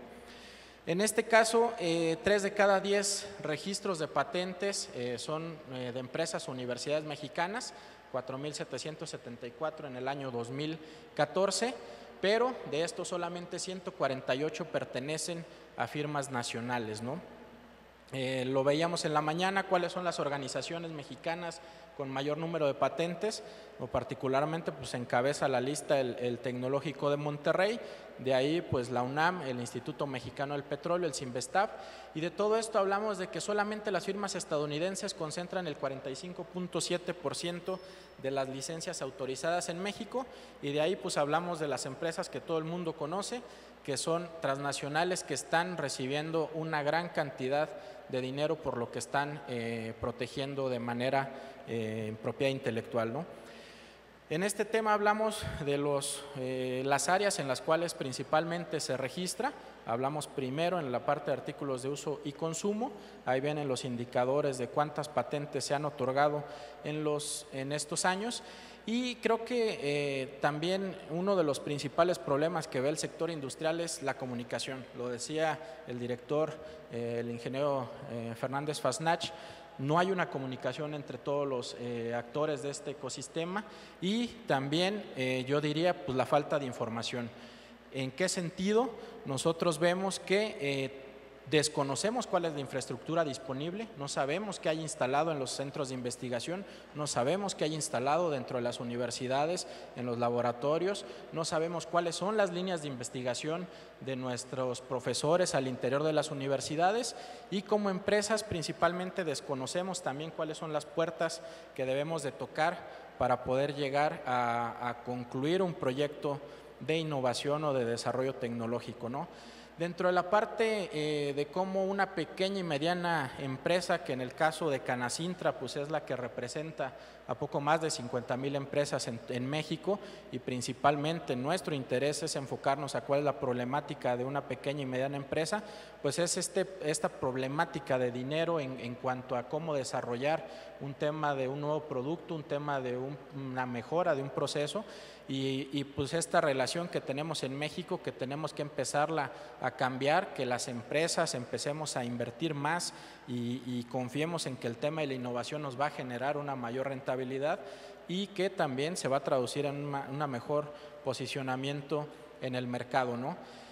En la parte de innovación, yo digo, no es costoso, el desarrollo tecnológico sí lo es, una innovación, e incluso el mismo director del Politécnico nos decía, bueno, yo con una simple llamada enlacé a un SNI 3 que era especialista en el tema de polímeros, analiza una problemática del sector industrial y se cambia simplemente las fórmulas y logras tener un resultado favorable para las empresas, y ese es el tema de innovación, no simplemente una falta de comunicación, un simple contacto con un investigador puede hacer esa diferencia para que las empresas empecemos a avanzar de manera más rápida en todo esto. Y otro de los puntos que poco se ha tocado en estas pláticas, el tema de los recursos humanos, ¿no? La capacitación en el tema del mismo personal dentro de las empresas. Los empresarios lo ven o lo vemos como un tema de gasto que no queremos hacer, y ahí sí hay que aplaudir el tema de los esfuerzos que ha estado haciendo CONACYT con la parte de cátedras, con la parte de los posgrados, con la industria, con la parte de la integración de los maestros y doctores para las empresas, que permiten poder adquirir a estos recursos humanos capacitados y poderlos insertar de una manera más rápida al tema de la productividad. Pero uno de los grandes problemas que tenemos en la parte del sector industrial en México es la infraestructura, ¿no? No contamos o no tenemos acceso a maquinaria especializada. Tan solo Canacintra, dentro de sus análisis, identifica 2 sectores primordiales en los cuales tenemos un rezago importante. El presidente nacional de Canacintra, el ingeniero Rodrigo Alpizar, ha manifestado que tenemos un rezago de más de 25 años en cuanto a maquinaria dentro de nuestras empresas en México, y esto pues viene de la mano con toda esta política económica que nos está afectando, con un tema de la falta de inversión en materia de innovación en el país, y con con la matanza que hemos hecho del sector industrial en México, ¿no? Ahorita lo comentábamos, en el 70 teníamos todavía empresas que estaban fabricando mucha maquinaria, que estaban fabricando incluso hasta vagones del metro. Todavía hay algunos vagones del metro que tienen unas láminas en donde dice que son vagones que se fabricaron en México, y que hemos estado destruyendo toda esta industria, ¿no?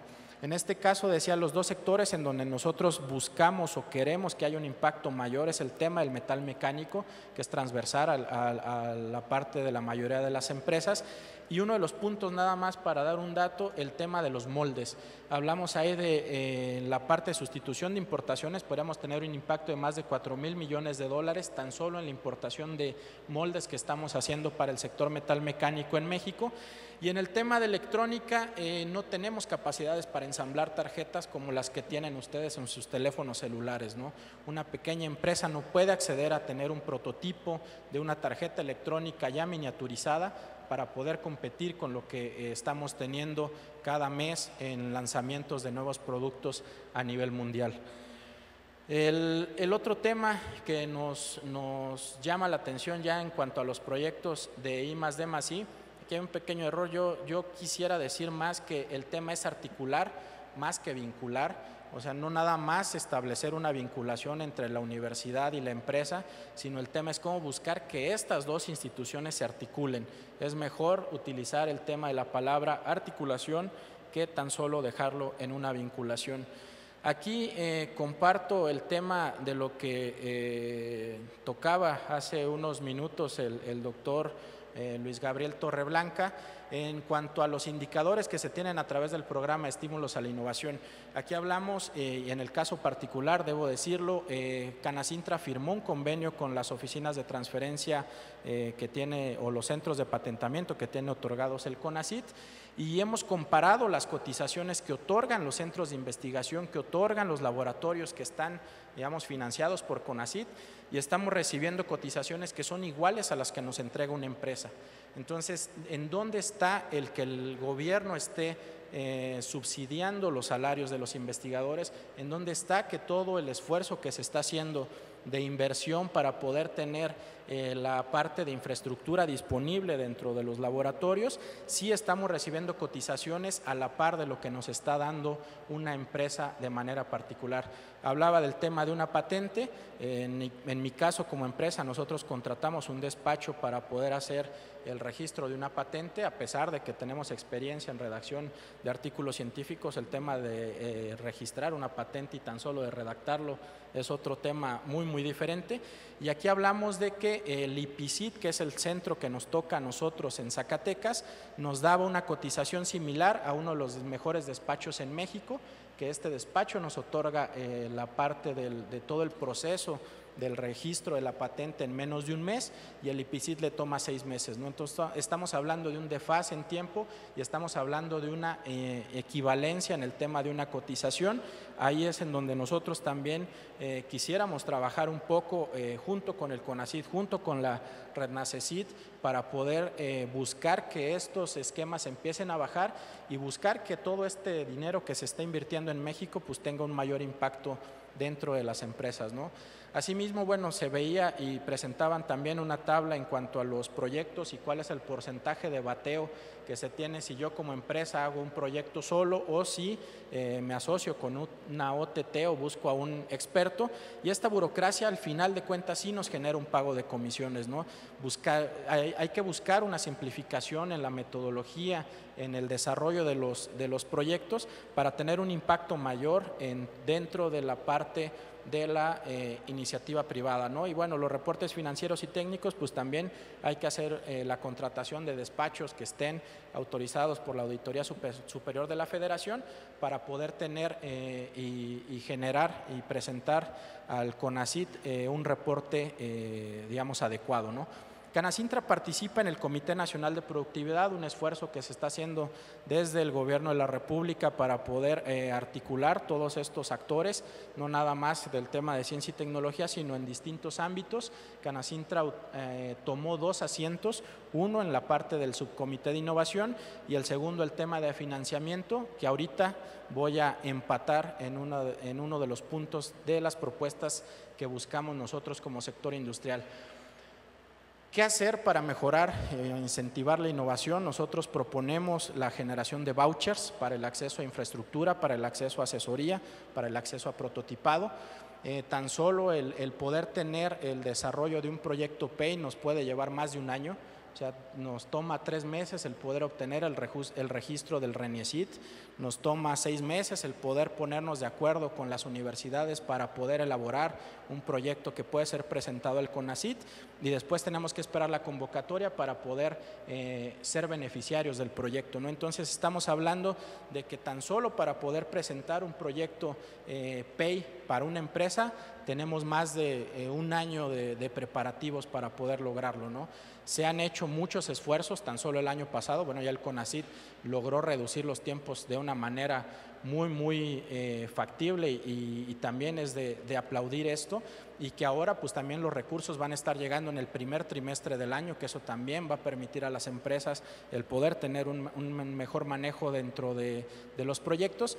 Pero el tema de poder tener un voucher, ¿a qué lo referimos nosotros? A decir, yo como empresa estoy pagando impuestos, presento mi declaración o mi 32D que indica que estoy al corriente en mis obligaciones fiscales, que presento mi SUA en el cual indico que estoy generando empleos, que estoy pagando seguridad social para mis trabajadores, y que presento simplemente con esto que estoy trabajando como empresa y que a través de estos 2 elementos puedo tener acceso a poder llegar a un laboratorio y decirles, señores, por favor ayúdenme a hacer un prototipo, señores, por favor ayúdenme a desarrollar este proceso o a solucionar alguna problemática del sector industrial. Esto permitiría eliminar muchos tiempos y muchos temas en cuanto al tiempo que necesita el sector industrial para poder avanzar más rápido.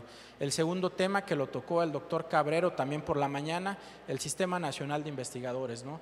Nosotros decíamos la creación de un Sistema Nacional de Tecnólogos, o simplemente que el Sistema Nacional de Investigadores realmente acepte el que la propiedad intelectual sea un producto que pueda ser reconocido para tener los estímulos de los investigadores. Si el Sistema Nacional de Investigadores no abre esta puerta, los investigadores de las universidades seguirán trabajando en papers, seguirán trabajando en sus proyectos de ciencia básica y seguirán dejando de lado a las empresas en este país.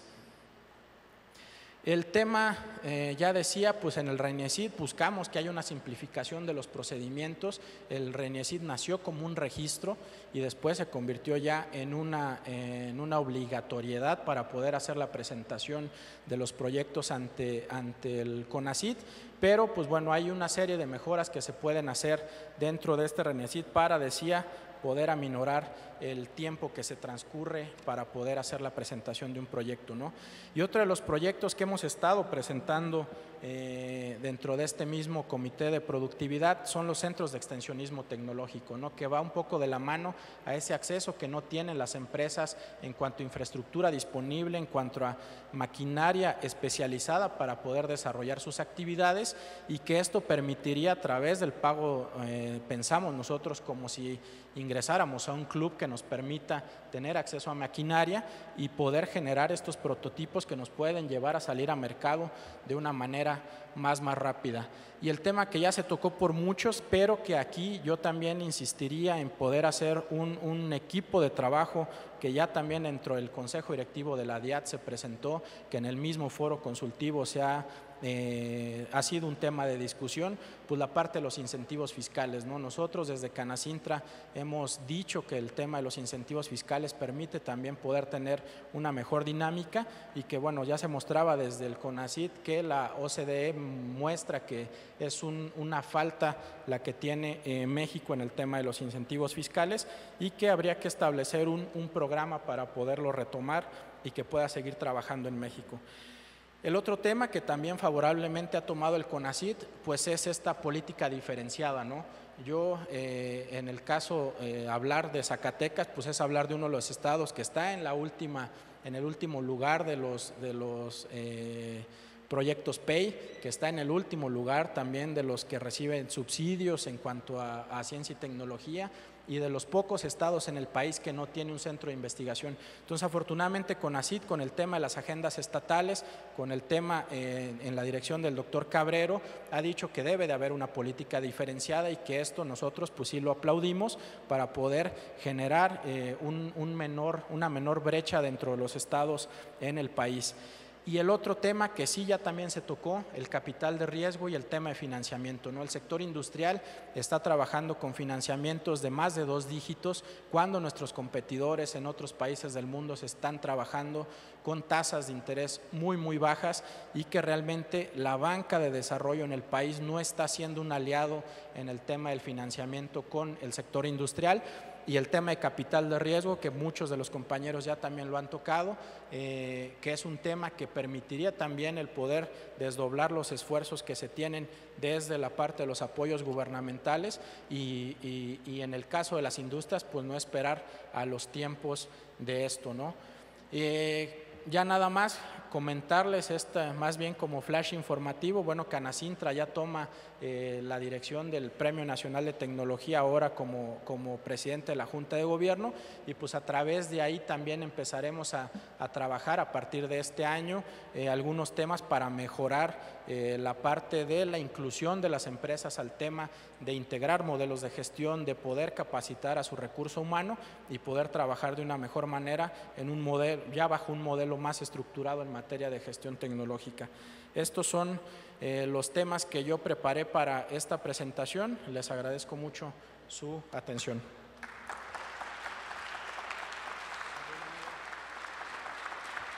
Muy bien, pues le agradecemos a Joshua su brillante participación, y subrayar nada más algunas cosas, algunos comentarios rumbo al cierre de este panel,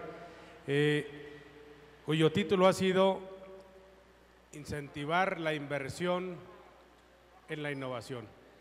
Considero que quizá lo más importante para que esto pueda ocurrir, más allá de propuestas concretas, donde entre ellas sobresale el tema de los incentivos fiscales, quizá tenga que ver con que el tema de la innovación esté en la agenda del gobierno, de los empresarios y en la mente de todos los ciudadanos y de todos los mexicanos. Es decir, en la medida que logremos nosotros fomentar la cultura de la innovación, para hacer de la innovación la cultura nacional, se podrá pensar en generar inversión.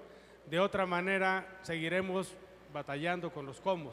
Entonces, en ese sentido, quizá para esta cultura que abone a este ecosistema del que hablaba el maestro Torreblanca, diría yo quizá que hay dos cosas muy importantes que vale la pena tener ahí en el foco. Uno, una innovación social, que yo celebro que el Foro Consultivo cada vez lo veo como un pionero y traen esta bandera, de estar buscando que finalmente la innovación debe generar riqueza, pero al mismo tiempo debe ayudar a mitigar la pobreza. Y yo creo que poner este tema de innovación social, una innovación que mire por los pobres, se convierte en algo trascendental.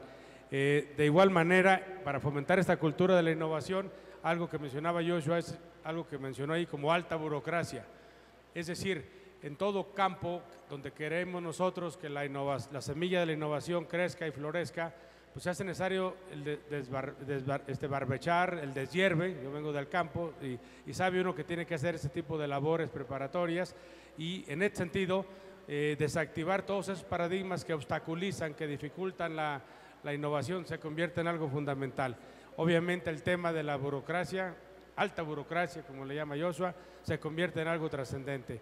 Acabo de regresar de Honduras y me llama mucho la atención porque yo conocí de cerca al expresidente Porfirio Lobo y me decía que la última palabra que él se refirió a su gobierno cuando salió, volteó a ver el Palacio Nacional y dijo, maldita burocracia, para entender lo que realmente a lo que se enfrentó.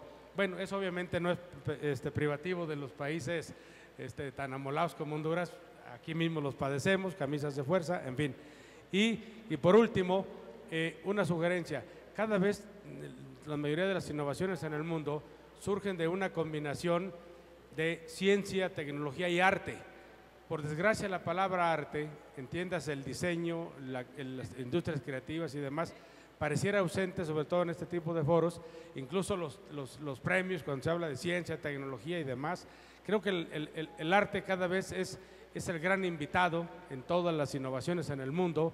Cuando ustedes compran una Apple, no están comprando solamente tecnología, de hecho están comprando esencialmente arte y luego la tecnología. En este sentido, pensaré yo como, digamos, en replanteamiento con Aculta, si su misión fundamental tiene que ver con preservar la cultura, lo mejor la cultura de este país, todos sabemos que toda tradición tiene que ser innovada para que siga siendo tradición. Entonces, debería estar la palabra innovación metida en el título de Conaculta, como también en CONACYT. Yo le pondría, a mí me tocó impulsar aquí arribita la última reforma de la Ley de Ciencia y Tecnología, donde la palabra innovación apareció por primera vez. Quizá CONACYT debe ser CONACYTI, ¿no? Es decir, la I de innovación debería estar ahí, porque finalmente todas estas combinaciones son justamente para innovar. Bien, no me queda más que agradecer, supongo que habrá preguntas, por eso agradecer desde el punto de vista de lo que estamos aquí y dar espacio a las preguntas y respuestas que ustedes puedan tener. Hola, muy buenas tardes. Me gustaría, la verdad, hacer varias preguntas, pero me voy a remitir solo a una que creo que enfoca a varias.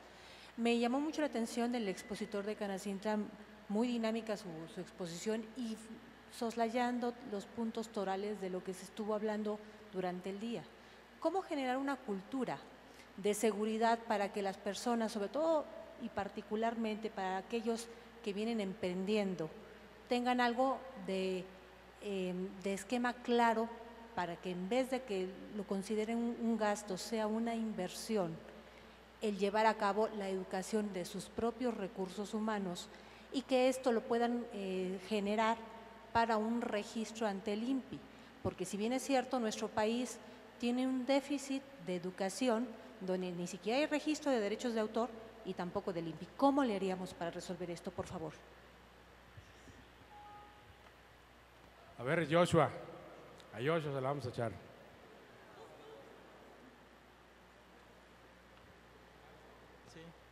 Bueno, la parte que platicamos en la mañana creo que es un tema también fundamental, ¿no? El apostarle a los estudiantes, el apostarle a esos chavos que traen el interés de poder formar nuevas empresas, creo que es uno de los puntos también fundamentales en cuanto a mejorar el ecosistema de innovación. Uno es buscar el desarrollar esta parte de emprendedurismo de la gente. Dos, el tema de la interdisciplinariedad de trabajo de un solo proyecto. Tan solo lo que mencionaba ahorita Ramón, ya no nada más estás hablando de ingeniería, sino estás hablando también de un esquema de diseño industrial que va de la mano a un producto, a un proceso que se va a lanzar a mercado, ¿no? Entonces el trabajo en equipo, la parte de esta generación de emprendedores y el poder también tener dentro de las mismas universidades la capacidad de identificar a estas personas que pueden estar trabajando. Lamentablemente hay muy pocas de las incubadoras de empresas dentro de las universidades que están funcionando de una manera correcta, y esos son el primer eslabón para poder generar un startup, un spin-off de un proyecto dentro de las universidades. Entonces, uno de los puntos que platicamos en la mesa dentro de la comida es que en ningún momento dentro de las universidades en México se mete el tema de los planes de negocios. O sea, todos salimos sí muy técnicos, pero nadie sale con una idea de cómo poder generar una nueva empresa y qué implica el poder llevar un producto al mercado, ¿no? No sabemos y desconocemos que hay que pagar impuestos, desconocemos que hay que pagar salarios, desconocemos que hay que hacer un análisis de costos, de cuánto estoy comprando, cuánto estoy invirtiendo y a cuánto voy a vender los productos. Entonces creo que también es un tema que habría que trabajar junto con las universidades para poder mejorar las herramientas dentro de la educación en México. Gracias, Joshua. Adelante. Buenas tardes. Me parece bastante interesante el punto de vista que tienen en las cámaras, que bueno, ven la innovación, como ya se había platicado de otra manera, como los vemos los que estamos en la parte de investigación. Y me saltó esta parte de que, bueno, si todos pensamos lo mismo cuando hablamos de innovación, porque pues precisamente los que estamos en la parte de investigación, eso es lo que tratamos de hacer en cada artículo, en cada trabajo, en cada proyecto, ¿no? Sin embargo, bueno, pues entiendo que en el marco de este foro y este asunto de convocar a sectores del gobierno, empresarios y academia, pues es cómo dirigir esa innovación, ¿no? Porque hay polos de innovación en muchos lados. En todos los centros de investigación hay mucha innovación, ya se hablaba en la mañana de algunos ejemplos en algunos estados. Sin embargo, pues aquí el potencial es cómo dirigir ese potencial que hay sembrado en todo el país hacia como hacia un lugar, ¿no? Por ejemplo, cuando hablamos de un país que estaba amolado y que ahorita invirtió a la educación y ahora ya tiene unos mejores estándares de vida. Por ejemplo, Corea le apostó a la electrónica. O sea, de alguna manera los esfuerzos se fueron hacia ese sector, ¿no? Hacia esa área industrial. En México, desde el punto de vista de ustedes, habría que irse también hacia ciertos lugares, hacia ciertas áreas para invertirle, apostarle, ir desarrollando a partir de las potencialidades que ya se tienen en el país, o hay que seguir apostándole así a desarrollar regionalmente de acuerdo a las características del país. ¿Cuál es su opinión acerca de esta parte de hacia dónde debemos ir como país, ¿no? En la innovación? Gracias.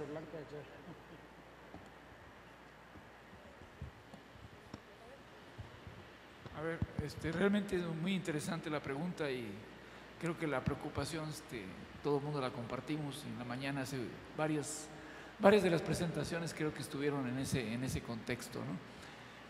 Bien, dicen que las preguntas y las elusivas, yo no lo voy a tratar de enfrentar. Yo pienso que México sí tiene que hacer un esfuerzo de especializarse. Ahora, el problema, lo que creo que vale la pena entender es que México es un país grande, ¿eh? A pesar de que por ahí estamos en el 50 y no sé qué, México es un país relativamente grande, somos 130 millones de habitantes, con 2 millones de kilómetros cuadrados, con una diversidad de todo tipo, ¿no? Geográfica, de vegetativa, etcétera, etcétera, etcétera. Entonces, esta parte de tener especialidades, yo estoy de acuerdo, pero no puede ser la misma especialidad, digamos, en el territorio, en el estado de Tabasco que en el estado de Baja California Sur. Entonces, cada uno tiene sus propias digamos, oportunidades y recursos y dinámicas. Entonces, sí había que, y creo que las agendas que mañana creo van a tocar aquí en el foro, el tema de las agendas estatales de innovación, traen esa peculiaridad de que sí se han seleccionado áreas como áreas con gran oportunidad para avanzar en México, pero son distintas en un estado con otro. Entonces sí hay que ver esa diversidad.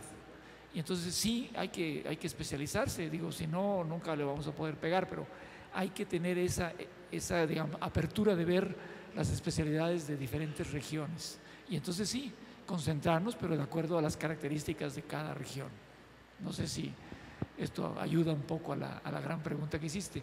Ahora, yo quisiera tocar el tema con el que tú abriste. Tú dijiste, nosotros los investigadores hacemos innovación todos los días. En el contexto digamos, del significado de la palabra, como se ha venido manejando, porque realmente la palabra, yo diría, está muy prostituida, tienes toda la razón. Pero si tú viste lo que puso aquí Joshua en la definición del manual de Oslo, ahí ya no. O sea, la innovación, para que sea innovación, se tiene que haber traducido en algo que el mercado ya aceptó. ¿Sí? Tiene que estar en el mercado. Si no, no es, puede ser una idea, puede ser un desarrollo, puede ser un conocimiento científico, muy válido, absolutamente válido. Puede ser inclusive una patente. Hablaron de las patentes aquí, cuántas patentes se registran, se obtienen y no se llevan al mercado, entonces no llegan a ser innovación. Inclusive los que estudian el proceso de innovación, que dicen el indicador número 1 son las patentes, pues los críticos dicen no es cierto, porque hay una infinidad de patentes que no se usan. Yo no sé si conozcas el tema famoso de los americanos cuando decidieron cambiar las leyes, como ahora aquí nuestro Congreso lo está tratando de cambiar. Ellos se dieron cuenta que el Estado de los Estados Unidos tenía, no sé, una cantidad enorme de patentes que había venido apoyando y que eran propiedad del Estado. Y se preguntaron, ¿y cuántas están en explotación? Menos del 2%, señor. Menos del 2% de las patentes. Entonces cambiaron la legislación y todo, y ya han aumentado, ahora a lo mejor anda por el 5 o 6%, pero eso de que una patente registrada es explotada, hay una diferencia enorme, ¿no? Entonces, sí hay que entender que el proceso de innovación, en el contexto que lo vemos en este foro, es la innovación que sí logra alcanzar el mercado.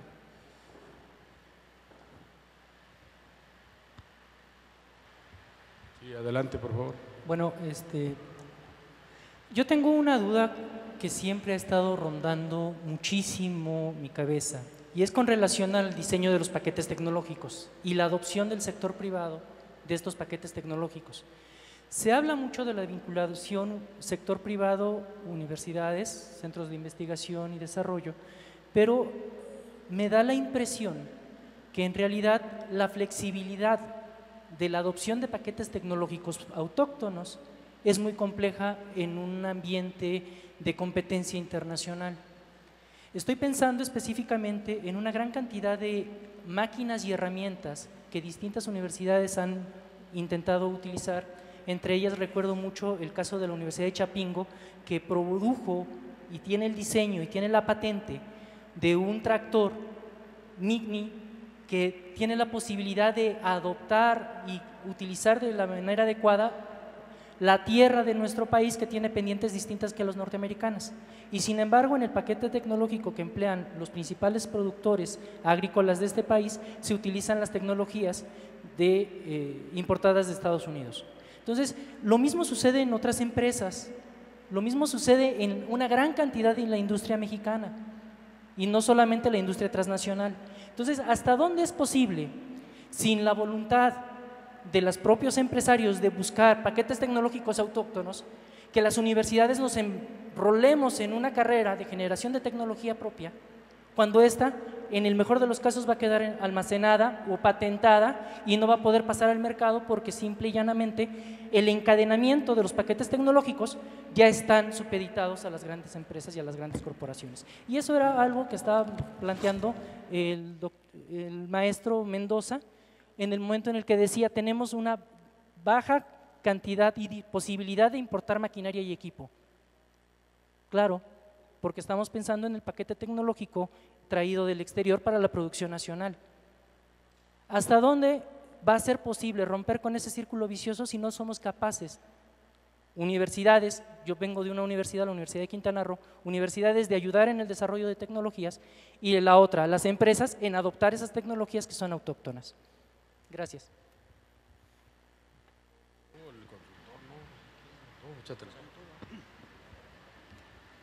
Bueno, abonando a lo que nos acabas de comentar, me parece que en algunos casos una de las soluciones es justo lo que se ha estado platicando el día de hoy, ¿no? Hay que involucrar más al sector productivo, al empresario, ¿no? De arranque. Entonces, por ejemplo, si tú a alguien que le gusta el campo, que ha vendido maquinaria agrícola toda su vida de marcas americanas, lo convences de, oye, ¿te interesaría que tuviéramos un tractor que se adecuara más a los métodos productivos de los campesinos mexicanos? ¿Te interesa? Y si te interesa, te comprometes a que tú lo comercializas y montas el servicio de refacciones y la manufactura y eso, sí. Bueno, entonces te desarrollo el tractor, que puede ser, yo pienso que hay una opción en el campo agrícola de mejorar mucho las prácticas que tenemos, ¿no? Pero yo creo que hay que empezar con el empresario que lo va a vender, que lo va a distribuir, que le va a dar servicio y refacciones, y entonces meterse a la universidad a desarrollar la innovación. Esa es la parte. A mí sí me parece que los investigadores que pueden generar ideas muy buenas, pueden entrar en segmentos como ¿qué diré? Pues como a lo mejor las TICs, ¿no? Donde no necesitas tanto aparato adelante, tanto servicio postventa o una cadena de agencias o una inversión muy fuerte en una fábrica, pero cuando entras con equipos que necesitan refacciones, canales de distribución, toda una estructura de comercialización, en esos casos sí sugeriría que hay que empezar con el empresario que se compromete a comercializar el producto y entonces hacer el trabajo del rediseño o nuevo diseño o innovación. Cerramos. Bueno, muchísimas gracias por acompañarnos.